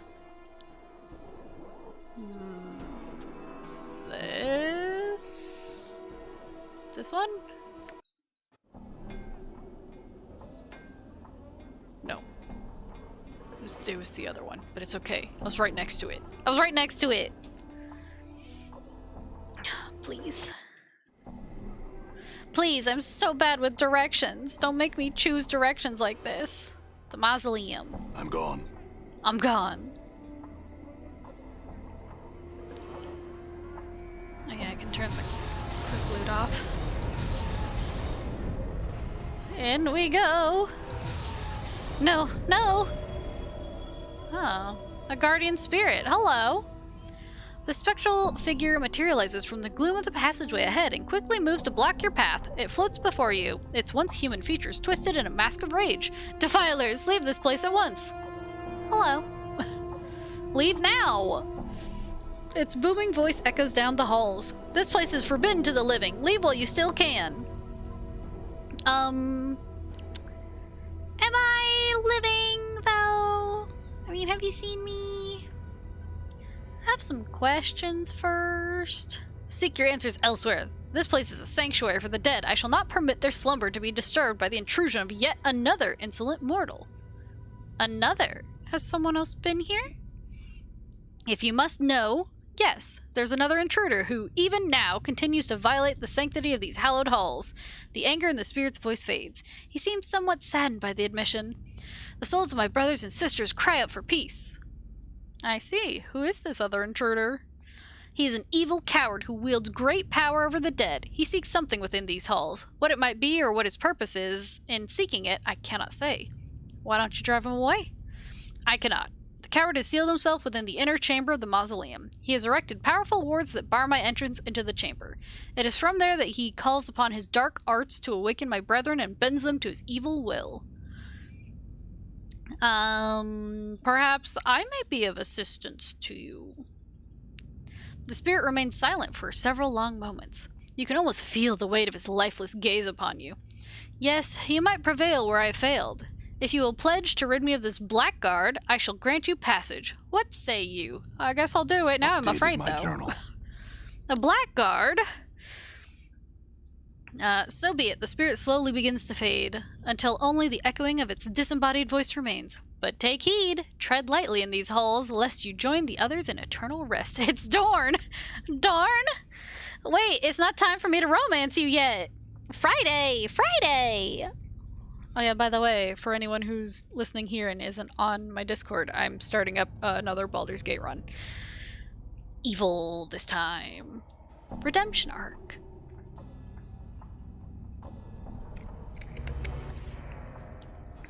On Friday. Yes, and I'm romancing Dorn. So, Done. you know, look forward to it, I guess, if you would like to. But it's gonna be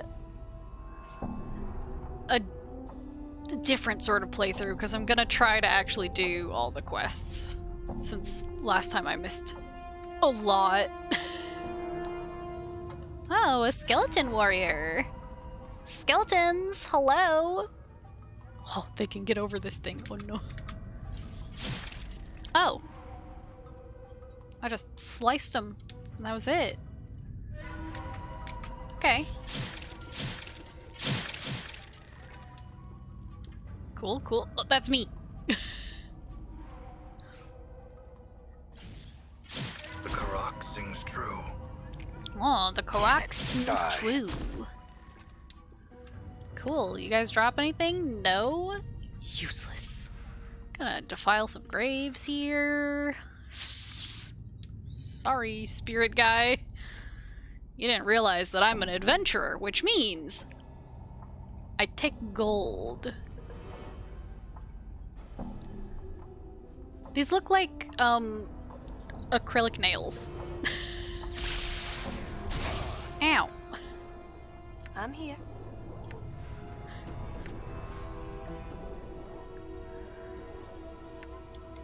Done. Shoulda been doing that. Like, it looks like hands with acrylic nails that are gonna grab me. Are they gonna grab me? As I walk right under them. Oh, big skeleton.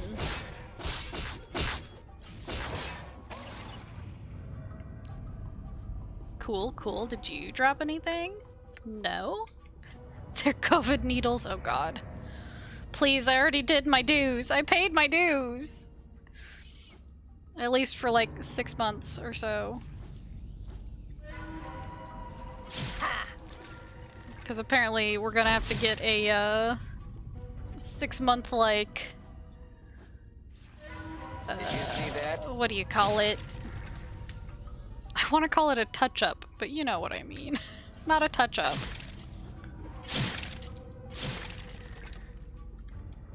I don't know the word I'm thinking of. But we have to do it again in 6 months. Like a booster or something. Something like that.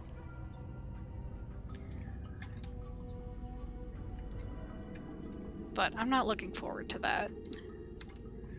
Been getting stabbed a little too much recently. Oh, trap. It's fine.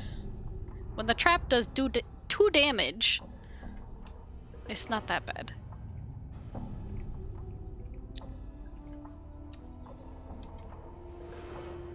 A bone charm. Mine now. Top up? Yeah. They change the deal every day, just hope they don't change it further. I mean, I'll do what I have to do. I just hate getting stabbed. Damn it!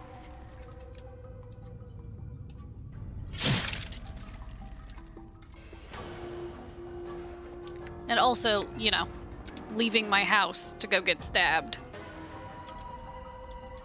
2 of my least favorite things. Leaving my house, getting stabbed. Looks like I've still missed some areas.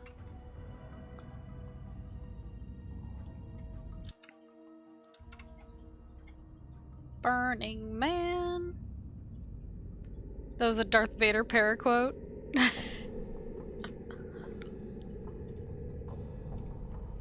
My mom got a sleep apnea machine recently, and the mask kind is like the Vader kind, where it goes over the nose and mouth. The southwest, Conscious folly. So, my dad joked that she was Darth Vader now. Damn it. And he can joke because he also has a sleep apnea machine. He's got a CPAP, she's got a CPAP. My future is looking like CPAP. Is she claiming to be the master now? No, but she could. I've been told I snore like a chainsaw. See, I am asleep, so I don't know if I snore. Sometimes my sister will tell me I do, and then sometimes she says I don't, so it probably just depends on how I'm sleeping. But now that I have a new big hug pillow, I haven't heard her complain about snoring, so I don't know.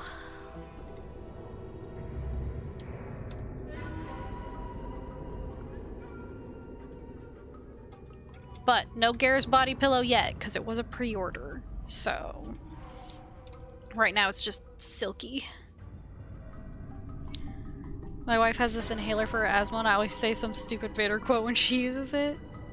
And then my younger brother, a 6'4" brute, sleeps like a sweet angel. Fair. I mean, I wish I could sleep like a sweet angel and not snore. But it's fine. Who's it gonna bother? My cats? My sister? Whatever. Garrus Vicarian? No, there I care.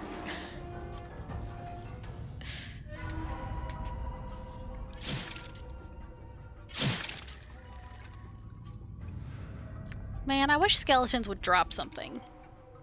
Except, you know, bone charms. Your wife claims that you snore, but she's lying because you've never heard anything.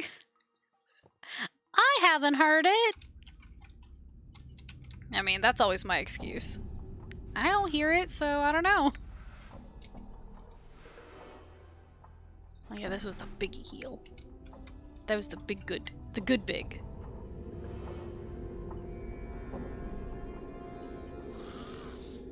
Oh, hello, giant skeleton. Damn it. Get him! Ooh. Damage. 3, 1, 2, 3, 3, 2, 3. You know, it wouldn't kill you to say a few words to me, Fiendling. Or hug me. Or kiss me. Morty, she's not gonna do any of those things. You're lucky she doesn't crack your skull. I mean, come on, man. Oh. It's fine. Skeletons! Tanya's folly. I'm going to destroy the skeleton race. Die. Damn. God, 2 critical misses in a row? Yikes. Oh, also, fun fact for the Baldur's Gate thing. It took me 2.2 hours to roll my new character. I skipped over a 92 twice. I skipped over 90 once on accident. These are all accidents, of course. And then finally, by the end of it, I landed on a 90, which was good enough for me. That's normal. Yeah, it hurt because my first... You don't know real pain until you've rolled past a 95 plus? Yeah, true. I never saw a 95 plus. When my dad even did a few rolls for me, he was like, well, I got some luck. I was like, oh yeah? Then show me. Yeah, he didn't get anything higher than like an 87 or 89. Which, to be fair, whoop, Quark said that 89 would be okay for the build I was going for, but I wanted 90 just to, you know, have extra. How easy it is to roll depends on the class and race, and some have higher minimums. Ah.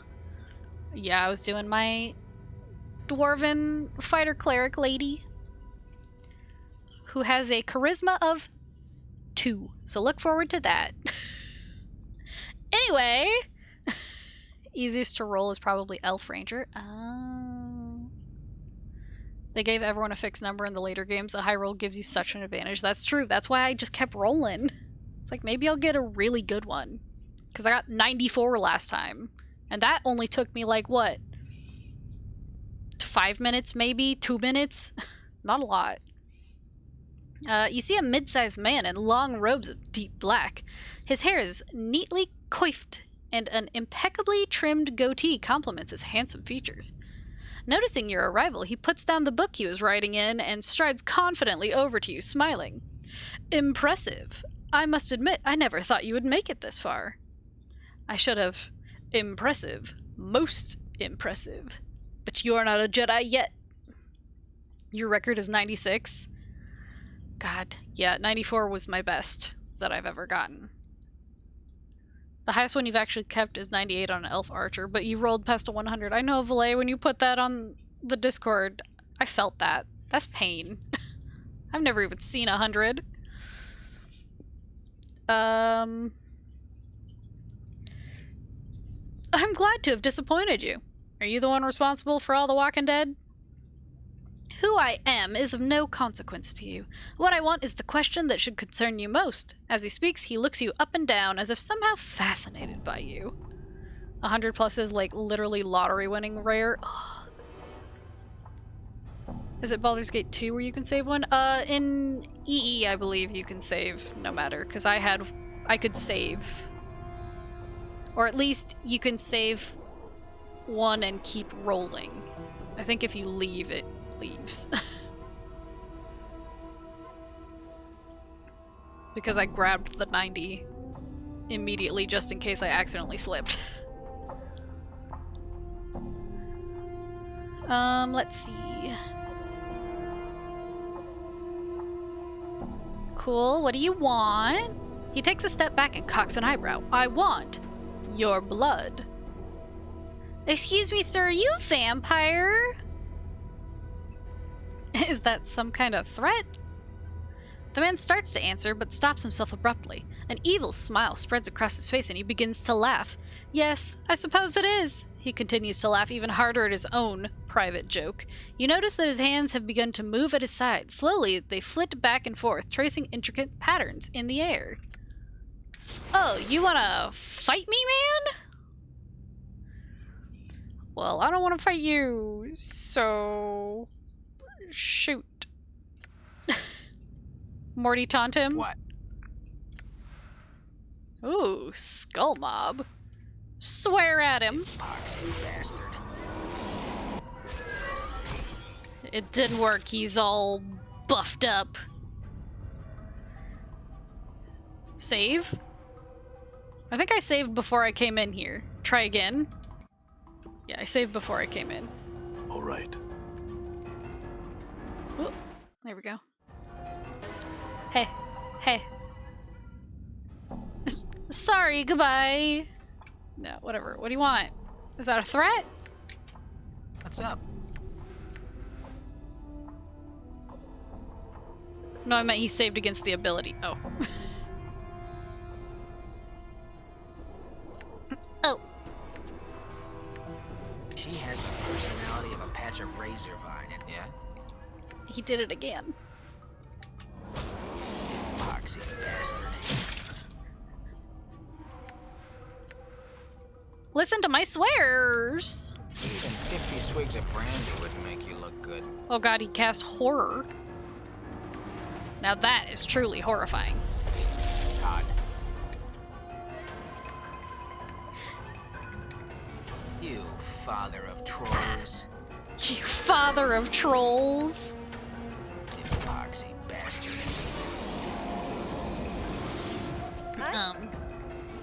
Yeah, you just keep getting him, Anna. He's so lucky with the saves. Flies wouldn't even rest on your There we go. Get him. Yeah, get him, Anna. Hell yeah. Did you hear that evil laughter? Yikes. Okay, everybody okay? Is everyone okay? Okay. I'm gone. What did he drop? Ice knife, a bracelet, and a bronze ring. What is this? Considered standard equipment. Oh, I get a free one. Okay. I haven't been using this, so... Scroll of Ice Knife. Sure, I'll learn that. Here you go, Morty. Shinies.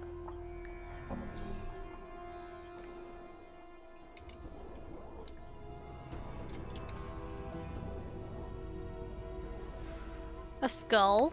No thanks. What about this? Ooh, his diary, a scroll of strength, a dagger, and a chromatic orb. Cool. Here you go.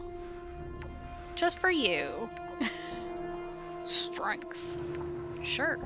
A dagger. The blade of this dagger seems to be made from the bone of some creature. Gross. His diary. Oh god, here we go. This leather-bound tome is cracked and worn with age. Some sort of crest has been burned into the cover. Don Homer, I have baked a special donut just for you. You can make out a series of interlocking triangles centered about the initials SR. The writing upon its pages have faded considerably, but the last few entries seem to have been penned recently. Day 2 of the 127th year of Factal Hashkar's reign. At last I have found it, the missing page of the Tarj? Grimoire is now in my possession. As I had guessed, the page detailed the necessary components for the casting of the final transformation spell. I have all but one of the components. A drop of a mortal's blood is all that stands between me and eternal power of lichdom. Oh, I see. But where can I find such a rarity? Perhaps I should seek the answer through divination. Day 14. After days of taxing divination spells, I finally have my answers. The divination revealed the location of an immortal to be somewhere within an ancient mausoleum located in the hive section of Sigil. I must make haste. I must find this creature and draw its blood before it moves on. Day 15. I've arrived at the mausoleum. Immediately I was set upon by a shade that guards the remains of those interred within this place. I managed to elude the spirit and found my way into what appears to have been some sort of inner sanctum. Protected by some minor wards to prevent any further interruptions by that supernatural twit, I have set about raising some of the locals to conduct a search for the immortal. If the divination was accurate and the immortal is here, then likely it is interred within one of the many crypts that line these halls. It is only a matter of time now. Day 17. I am not alone. Someone has entered the mausoleum and is interfering with my servants. Could this be the one I seek? The divination revealed only that I would find the immortal here. Could it be that my presence in this place has prompted that which I seek to seek me out? What a delightful twist! I shall have to... The ink of this last entry is still wet. Haha. Okay, time to leave. Hey. Sup? As you step into the corridor, the guardian spirit materializes before you. No, he walked. I saw him, he walked. Its ghostly countenance regards you benevolently. I thank you. You have done me a great service. The spirits of my charges sleep quietly once again. Go in peace, friend. The apparition fades away, leaving you alone in the deserted halls of the mausoleum. Updated my journal. Thank you. Done.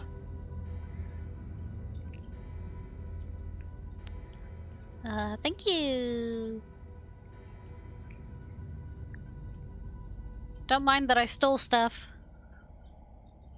It happens. Oh, wait. Where will this take me? Oh. Huh. How's that work? Interesting. These mausoleums are tricksy. Magic. This is a tricksy mausoleum. Well, time to leave. Bye, Morty. I'm leaving you here, Morty. Bye. Now I need to go back into this bar. Question mark? Oh, talk to the lady in front of the portal. Oh.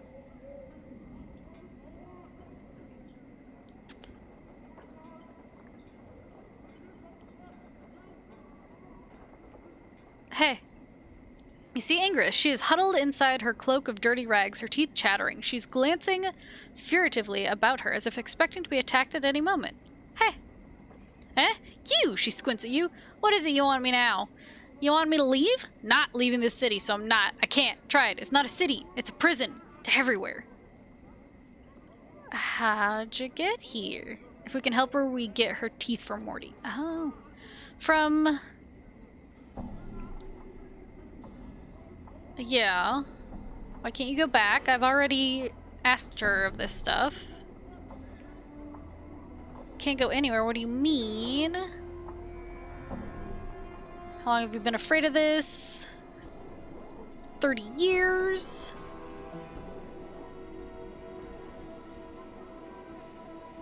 Oh man. Yeah, her teeth aren't chattering because she's cold. They're moving around inside her mouth, her gums twisting as the teeth shift about. They rise and recede as you watch, chattering as they rattle against each other. What? Yeah. I know, I said if I could find some means to help you, I will. Farewell. And then I just never... I haven't found a way to help her. If I can find an experienced planewalker, perhaps he could guide her home. So I need to find the experienced planewalker.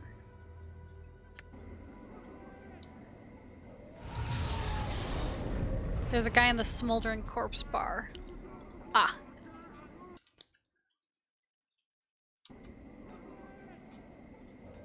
Well, I'm gonna go talk to the one dude who's in here, I think. I think he's in here. Yeah. Hey. You see, Naroch. He's pulling at one of his spikes of hair and using it to scratch a spot on his face. You can also talk to him about the lore of planes, but it is a massive fuck ton of reading. Oh no. Oh no. You can't help but think he'd look a lot better with dreadlocks. What? Hey, I found out what was going on in the mausoleum. The dead sleep again. Updated my journal. Ooh. Naroch's lines of worry smooth out as you speak. Thanks, give I. He reaches into his robe and draws forth a large bag, which he hands to you. Copper coin, thrice 100, and he reaches into his robe again, then throws a roll of bandages to you. Need these bandages more than you seem. Thanks. Glad I could help? Why did I gain 3 items? Oh, I guess 3 bandages. There you go. Glad I could help. Sir. Okay. This is quicker way to get to here.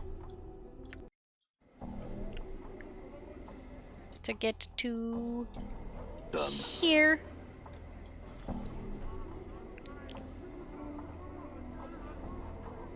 I mean, can they even call it the Smoldering Corpse Bar anymore now that I took their Smoldering Corpse? All right.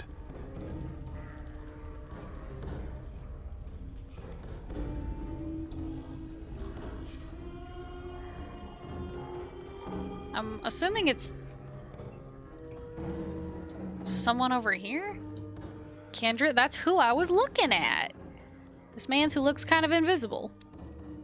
You see a soft-looking man with gentle, far-staring eyes. He dresses in supple leather clothing and carries various implements of use and destruction about his body, such as ropes, spikes, tinderboxes, and empty vials of air. He looks half gone, literally. They should ban you for stealing their mascot? True. Also talk to O later for +1 wisdom. Okay. Let's see. There's an insubstantiality to his existence, as if his essence has been partially leached away. He focuses those eyes on you, and suddenly you find them gripping and determined. Greetings to you, O Seeker. Hello. He carefully sets down the mug he's holding and gives you all his attention. I've seen the far reaches of the multiverse and returned to tell the tale. I've walked upon the bodies of dead gods and spun moonbeams in the astral ahead of 1,000 shrieking Githyanki nights. I've passed the edges of existence and watched my essence shiver away before me. What is it I can do for you? I have questions? Perhaps I have answers for you. Speak, and I shall tell you. So, I met a woman named Ingress with very bad teeth. She said she had come through a portal from some world that was opened by a tune hummed near 2 crossed trees. Can you get her home? He pauses briefly, thinking. I know the portal of which you speak, though I have not traveled it these 30 years gone. I will take her home, Seeker. Go tell her to await my arrival, then meet me back here, and I will tell you if I was successful or not. Cool. Updated my Goodbye. journal. Oh? Oh. Oh. Can I talk to him now? You see a man standing stock still. He isn't moving a muscle. On closer examination, it appears that he isn't even breathing, just standing. His eye sockets are empty holes in his face. Contained within their bounds is a flat gray light that seems to dance with possibility.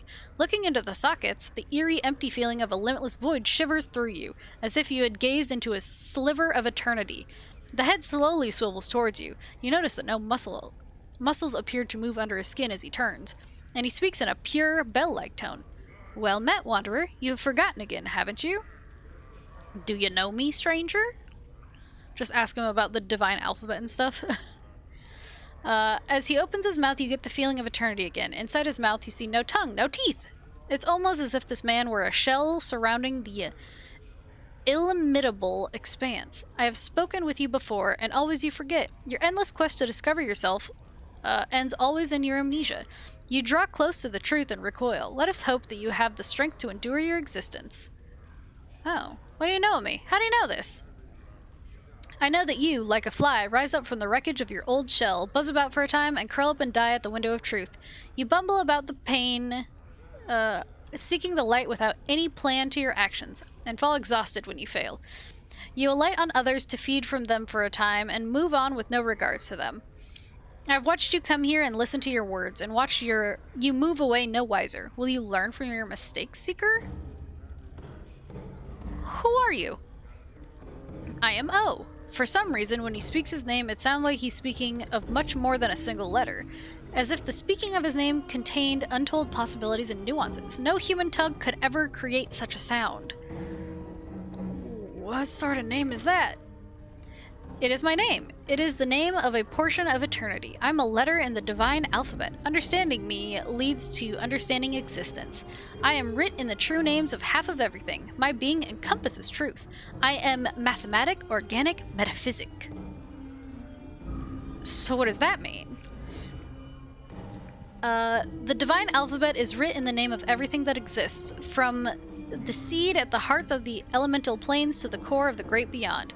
My brothers and sisters, a single word translates into the two in your mind, and I reach across all that is, was, or ever shall be. We are thought, and reality, and concept, and the unimaginable. Then that means you know all the secrets of existence, doesn't it? I know parts of many of them. Without a connection to my brothers, sisters, I am but a letter. Alone, I am a symbol. Combined, we are language and power. So you don't know the secrets of existence. I did not say that. A letter is still a powerful force, even on its own. Allow me to show you. He opens his mouth wider and wider still. The mask of his face tears around his eyes, mouth, and nose, revealing that hint of eternity you glimpsed earlier. You are lost in it, adrift in it, a part of it. You return to your mundane senses and realize that O has vanished, yet somehow your horizons have expanded. Enlightenment has brushed you, however briefly, across the brow. That was indescribable. I'm so wise! I looked into the void, and the void looked back.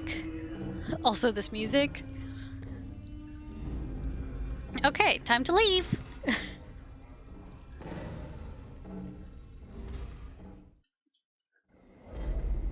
And time to... what's the closest way to leave? I guess this way?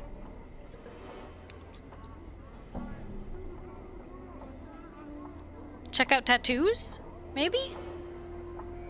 Did I get any new ones? Or should I actually get some? Because I don't have any on. I have no tattoos.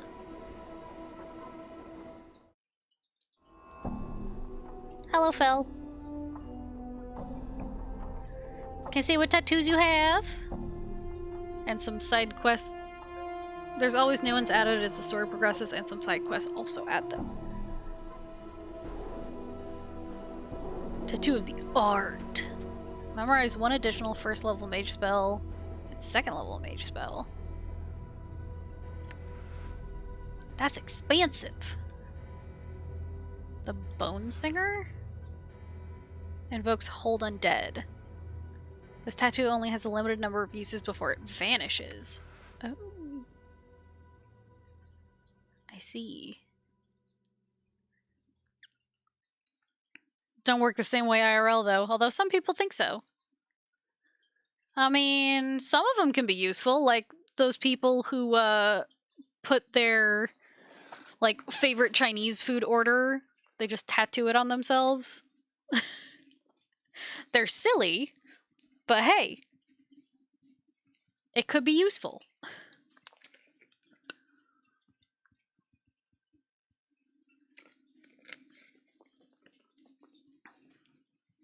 Also, sorry, I needed a drink. You're actually planning to get the symbol of Torment from this game on your arm? Oh.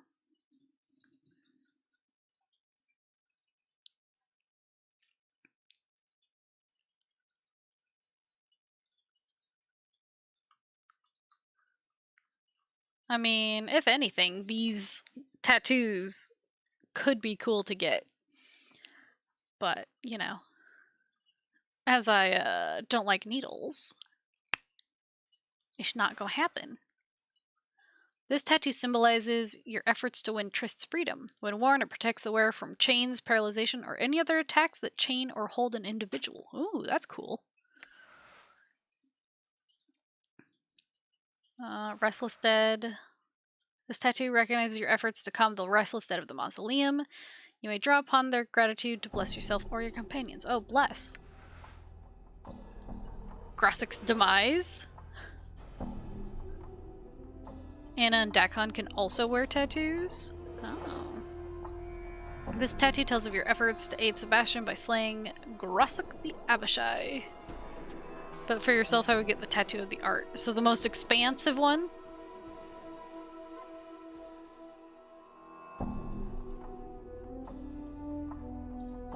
Yeah, okay. Expansive. We just slap that on.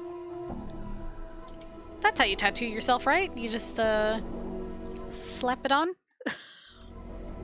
Done.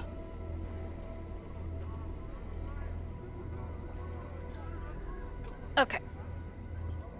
Time to go back to Ingress. So she's here. Done.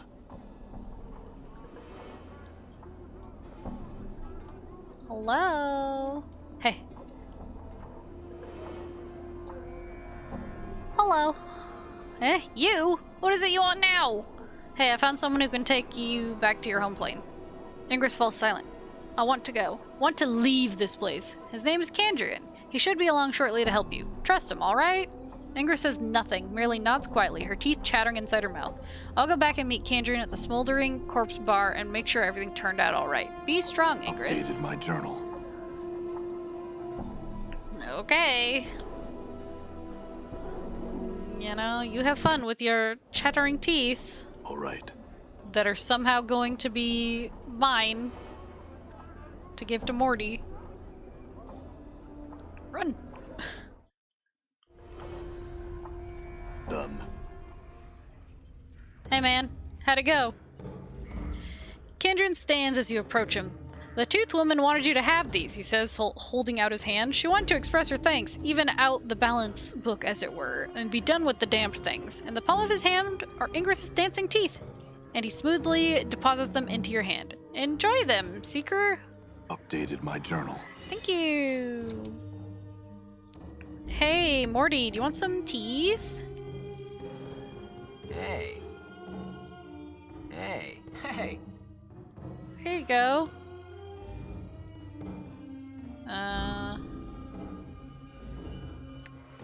Use. You examine Ingress's teeth. You can't shake their resemblance to ivory bugs. You get the feeling that they are looking at you expectantly, awaiting some command. I want you to become a magical weapon? The teeth rattle about wildly, then suddenly settle down. After a brief moment, they begin to emit a soft magical glow. Done? They're magic now. God, imagine if your teeth could just... You could just tell them. I want you to be magical teeth now.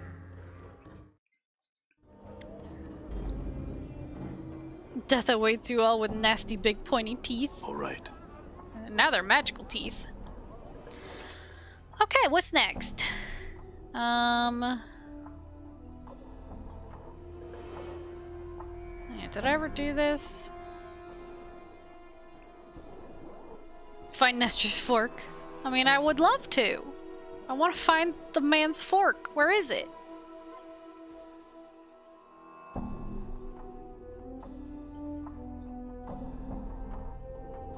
It's a quick quest. Go to the area where you got the quest from.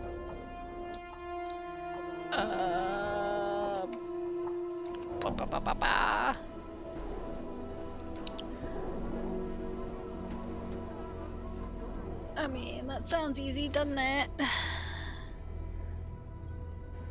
The archway looking part. So, this one. Done. It's just right in here, right? I think. Talk to the tiefling? Outside?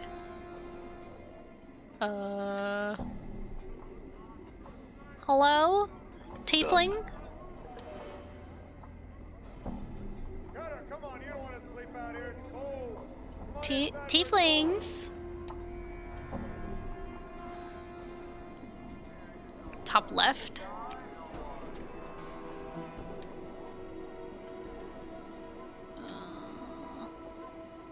Come on, Cutter, what are you afraid of?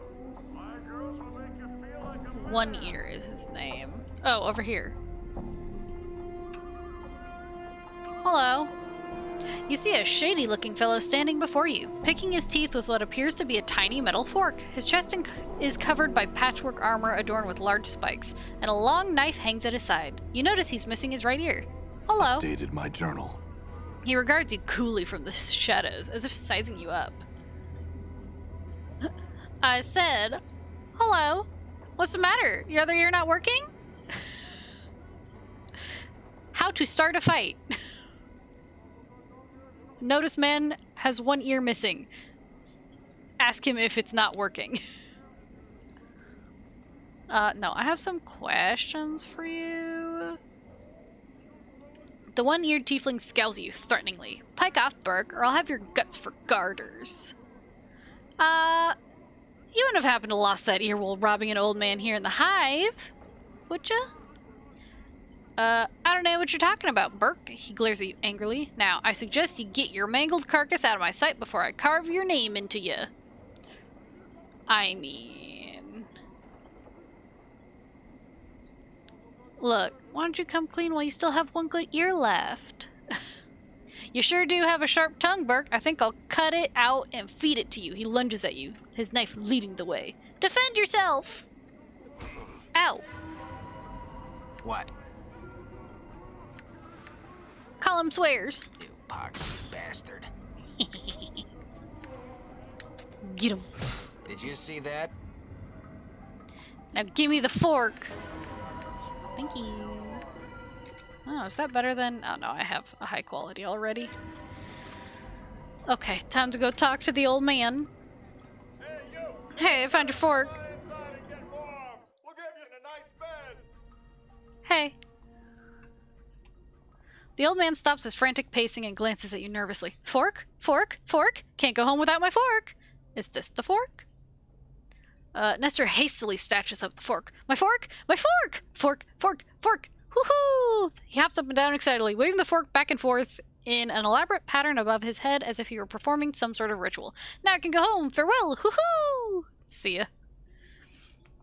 Nestor turns to leave. Then, as if struck with some afterthought, he turns back around and hands you a scrap of something soft and rubbery.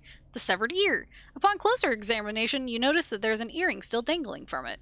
Pocket the earring and discard the rotting piece of flesh. Updated my journal. What's the earring? Usable only by thieves.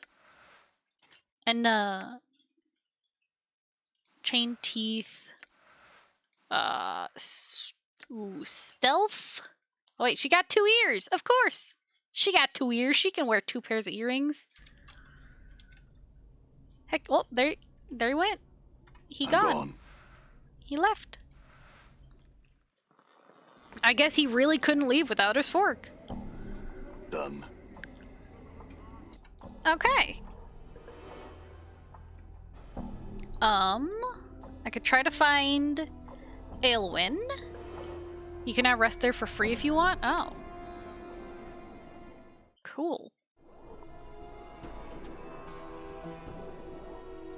Arlo is enthusiastically engaged in his favorite pastime of plucking scabs from his nose. Can I rest here? It'll cost you 5 coppers. It still cost me 5 coppers.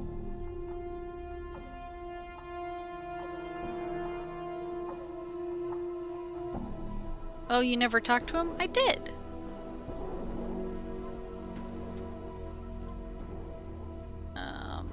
Well, ain't that nice? He flashes you a sarcastic yellow-too smile, and I'm sure you'll find your answer someday, but I got a business to run. Cool. I did talk to him.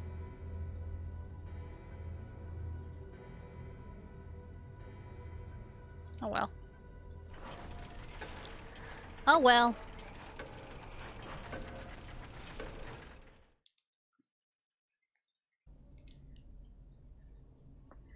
Oh well.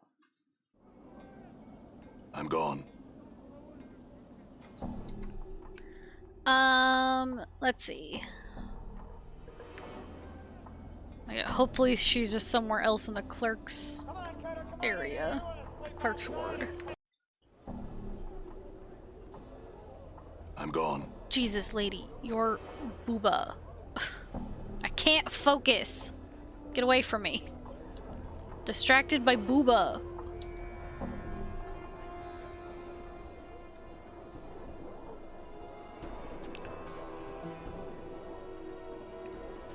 God. Ladies! Please, put the booba away. I'd stay out of there, citizen. It's dangerous. What? The ominous-looking archway leads underground. You! Yes, you! Kindly come over here, would you? Oh. That's the guy who... No, this is a different guy? No, this thin, sharp-faced man rushes towards you, calling for your attention. Ah, sir, sir! But a moment of your time! Were you, perchance, here to visit the tailor? The man breaks in. I asked, sir, because I seem to have, offended the man. I had commissioned the hot-blooded fool to make me a costume, but he's thrown me out of his shop and will not speak with me now. So what? The man suddenly balls his fist and shakes them at the sky. What have I done to deserve such treatment? Nothing, I say. I was a patron. It is his duty to serve me, that churlish buffoon. What do you want from me? He focuses on you again. Oh, yes, you. Could I beg of you to enter the place and fetch my costume for me, sir? I've a masquerade to go to, and have not the time to commission another tailor. Yeah, okay. I'll get it. Updated my journal. Oh, most excellent, sir. 'Tis this very building right here. He points to the long, low structure just north of him. I thank you, sir. Yeah, whatever. I mean, I'm just wandering anyway, so... Hey. This short, heavyset, middle-aged man is wearing clothes that seem to be spun of glittering gold. In his hands, he holds a bolt of cloth strung taut across a wooden frame. He is currently embroidering some pattern into the fabric. Hello. Yes, master. What should I fetch now? The man doesn't seem to acknowledge your presence. He continues to work at his embroidery, muttering under his breath. As he sews, shimmering motes of light seem to sparkle and drop from the tip of the needle. Hello? Hello? The man does not look up from his work, frowning distastefully as he answers you. Yes, yes, and I'm certain that what you need is truly quite urgent. Now, if you could be silent for just a moment... Okay. At last, he sets down the embroidery and looks up at you. Before you can speak, however, he suddenly picks up another item and sets to work on it. Again, as he works, what looks to be tiny colored sparks drip from the fabric. He finally finishes his work, setting it down to examine you. Greetings, I am Goncalves. Now, what was it you were here to see me about? I have questions.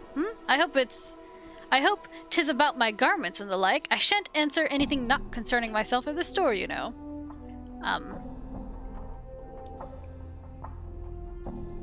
What were those lights while you... what were those lights while you were embroidering?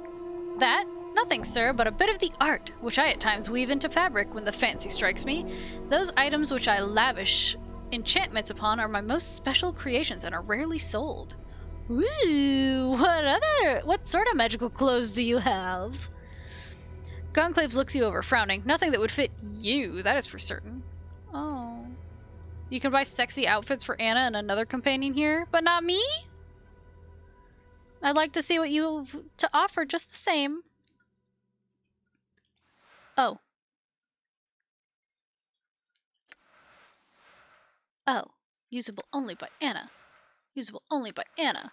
And I'm broke, so I couldn't buy them for her anyway. Oh. Well. I had some questions. I wanted to pick up a dustman costume. You're in luck then, sir. I happen to have one available. Its cost is 30 copper commons. I'll take it. Gonclaves takes a set of neatly folded robes from under a counter. Here you are, sir. I would warn you, though, if this is for the upcoming masquerade of Lord Erd, many folk are already attending as dustmen. I'll keep that in mind. Ha ha. Ha! He's gonna go there in an outfit that everyone else is already wearing. How embarrassing. The man looks at you expectantly. Well, did you get the costume? Yeah, it cost me 30 Updated commons. my journal. Yes. Fine, take it here. He tosses you 30 copper commons. Now I'll be off. Or I have to be off. Oh, I want to just say, bye. But also, I want to see his face. I know I won't see his face, but I want to see his face. When I tell him, by the way, there's a lot of people who are going to wear this same exact thing. Wait, Gonclave said many people were already going to this masquerade as dustmen. Did he? Blast, I would hate to arrive in such a common costume. I mean, too bad. No, I could see if he has another. Not a bad idea, not bad at all. Quickly, see if that portly nincompoop has another, would you? Okay, but it'll cost you this time because you called him a nincompoop. He rolls his eyes, sneering at you. I should have figured. Here, you mercenary. This will be enough, I trust. He hands you 20 copper commons. Cool. Updated my journal. Thank you. Hey, this man sucks, but I told him I'd get him another costume. I wanted to pick up another different costume. Gonclaves nods and smiles knowingly. The dustman bit seemed a bit too common after all, eh? Well, it just so happens that I have a guardsman costume if you would like. It shall cost you only 50 coppers. Okay. Gonclave retrieves a set of folded clothing and a heavy leather apron and work boots from under a counter. Here you are, sir. Enjoy the masquerade. Thank you. Thank you. Here you go. Here it is. It cost me 50 this time. He makes a disgusted noise, snatches the costume from you, and shoves 50 coins into your hands. Now I have to be off. Bye. If you want good loot and XP, go to the Undercity, but this man told me that it was dangerous. Also, I'm scared. Are there any,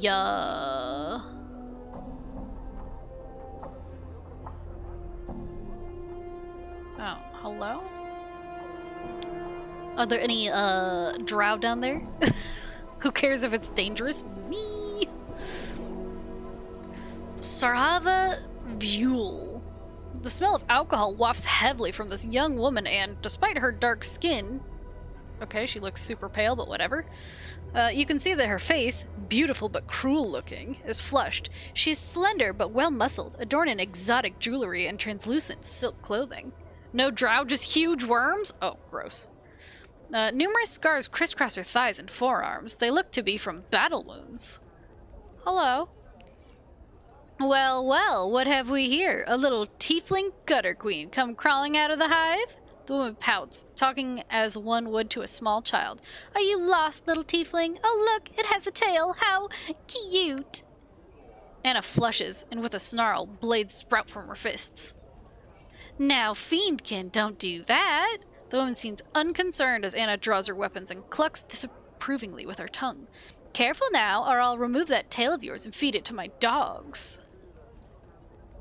I mean... Have Morty roast her back? God, if only that was an option!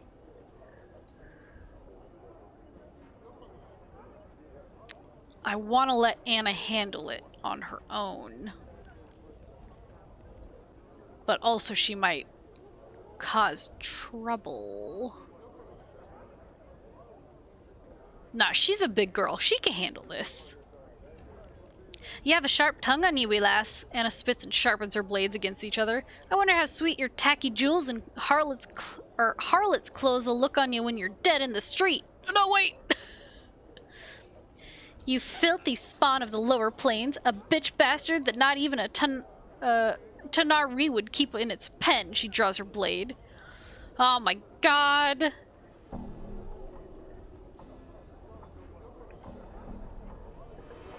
Call for the guards. Guards, this woman is drunk.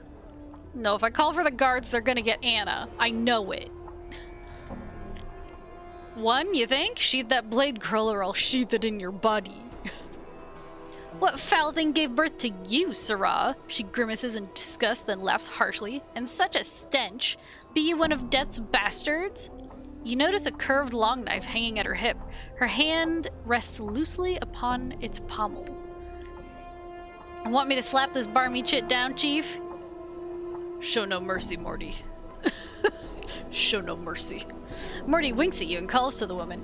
Hey, you! That's right. You there, you saucy little tart. Look at me when I talk to you. What's got you so bitter, The woman, caught off guard, does not reply.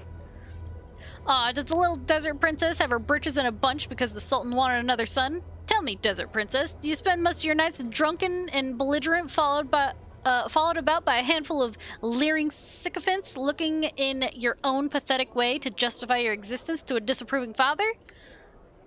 What? Who? How dare?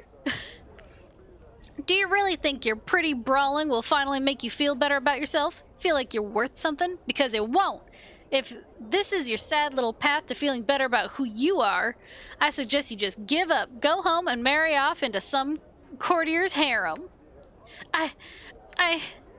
Morty turns to you. See, Chief, I know what's going to happen here. We all know Morty's right on the ball with this one, but oh no, proud little desert princess cut down in public, humiliate.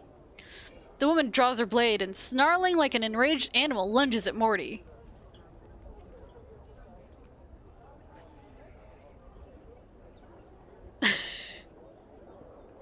Get her, Morty. Get her, Morty. Yeah. Whatever. Call guards now?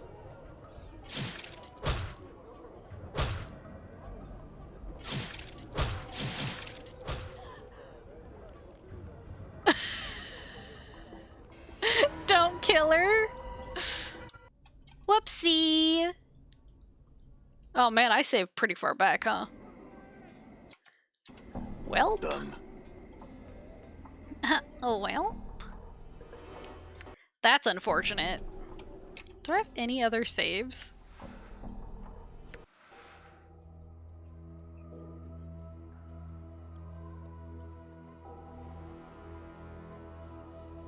Aw, boo. You'll be hunted by the harmonium if you kill her? Fair, fair.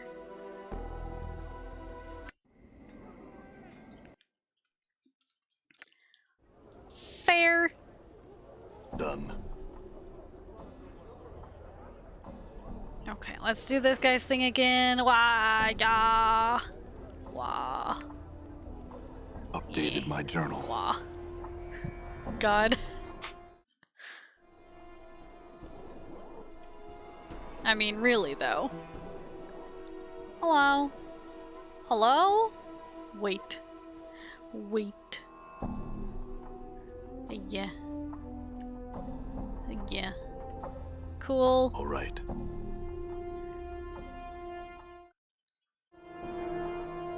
Hey. Here you go. Updated my journal. Hey. It'll cost you, though. Updated my journal. I just want to make the same decisions.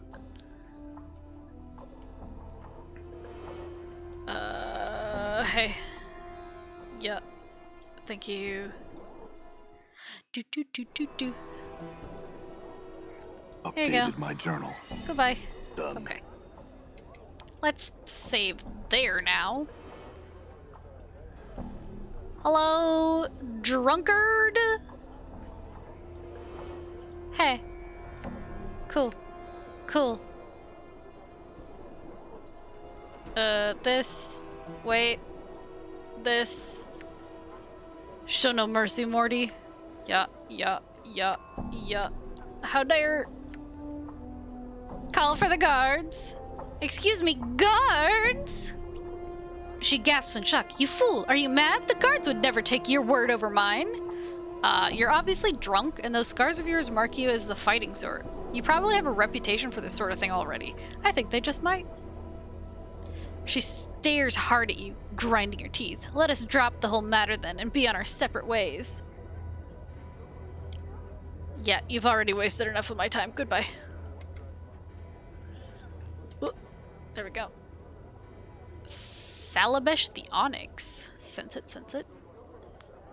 Goldward, also known as Wanker City.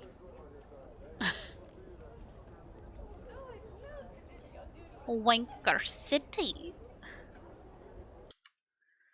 Let's see. What else is around here? Cafe patrons. Wanker City, USA. That's all of them. Hello, I'm from the USA. They're all Wanker City. No. What you got here? What kind of potions you got?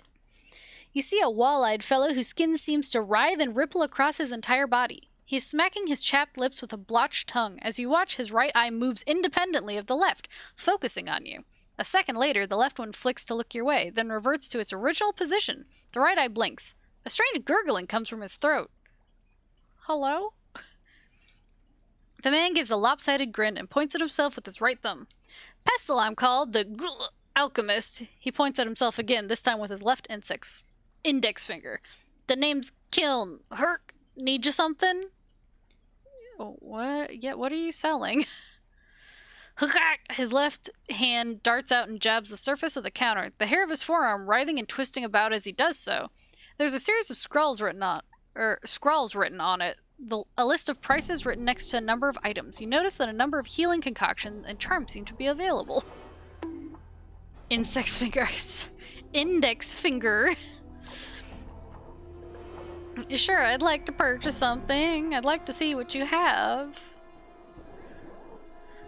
I can't help it.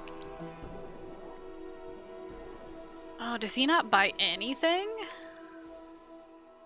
Nothing, huh? Not even stuff that you already sell?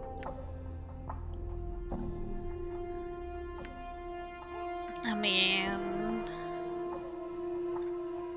Well... Right. Okay. But you know what time it is, don't you? It's actually time to stop. Anyway, it is time to stop for the evening, night, morning, whatever time it is. I know, it's anyway time. It's 2:32 a.m. my time, which means I'm done for the night. Lunch. Not for me. Bedtime. But, yeah, I appreciate y'all for hanging out. I hope y'all are excited about Baldur's Gate happening again, because I do miss it. I will prepare for work. But I am excited. That'll be on Friday my time. If you scroll down on my stream, I believe you can see my current time. So if you're ever confused, you should be able to see it there. But yeah, I'm looking forward to more Baldur's Gate and playing a character and class that I've never done before. A dwarven fighter cleric. So we'll see how that goes. And it's going to be the redemption arc, so look forward to it. But yeah, I'll talk to y'all tomorrow with some more Planescape. Okay? Goodbye!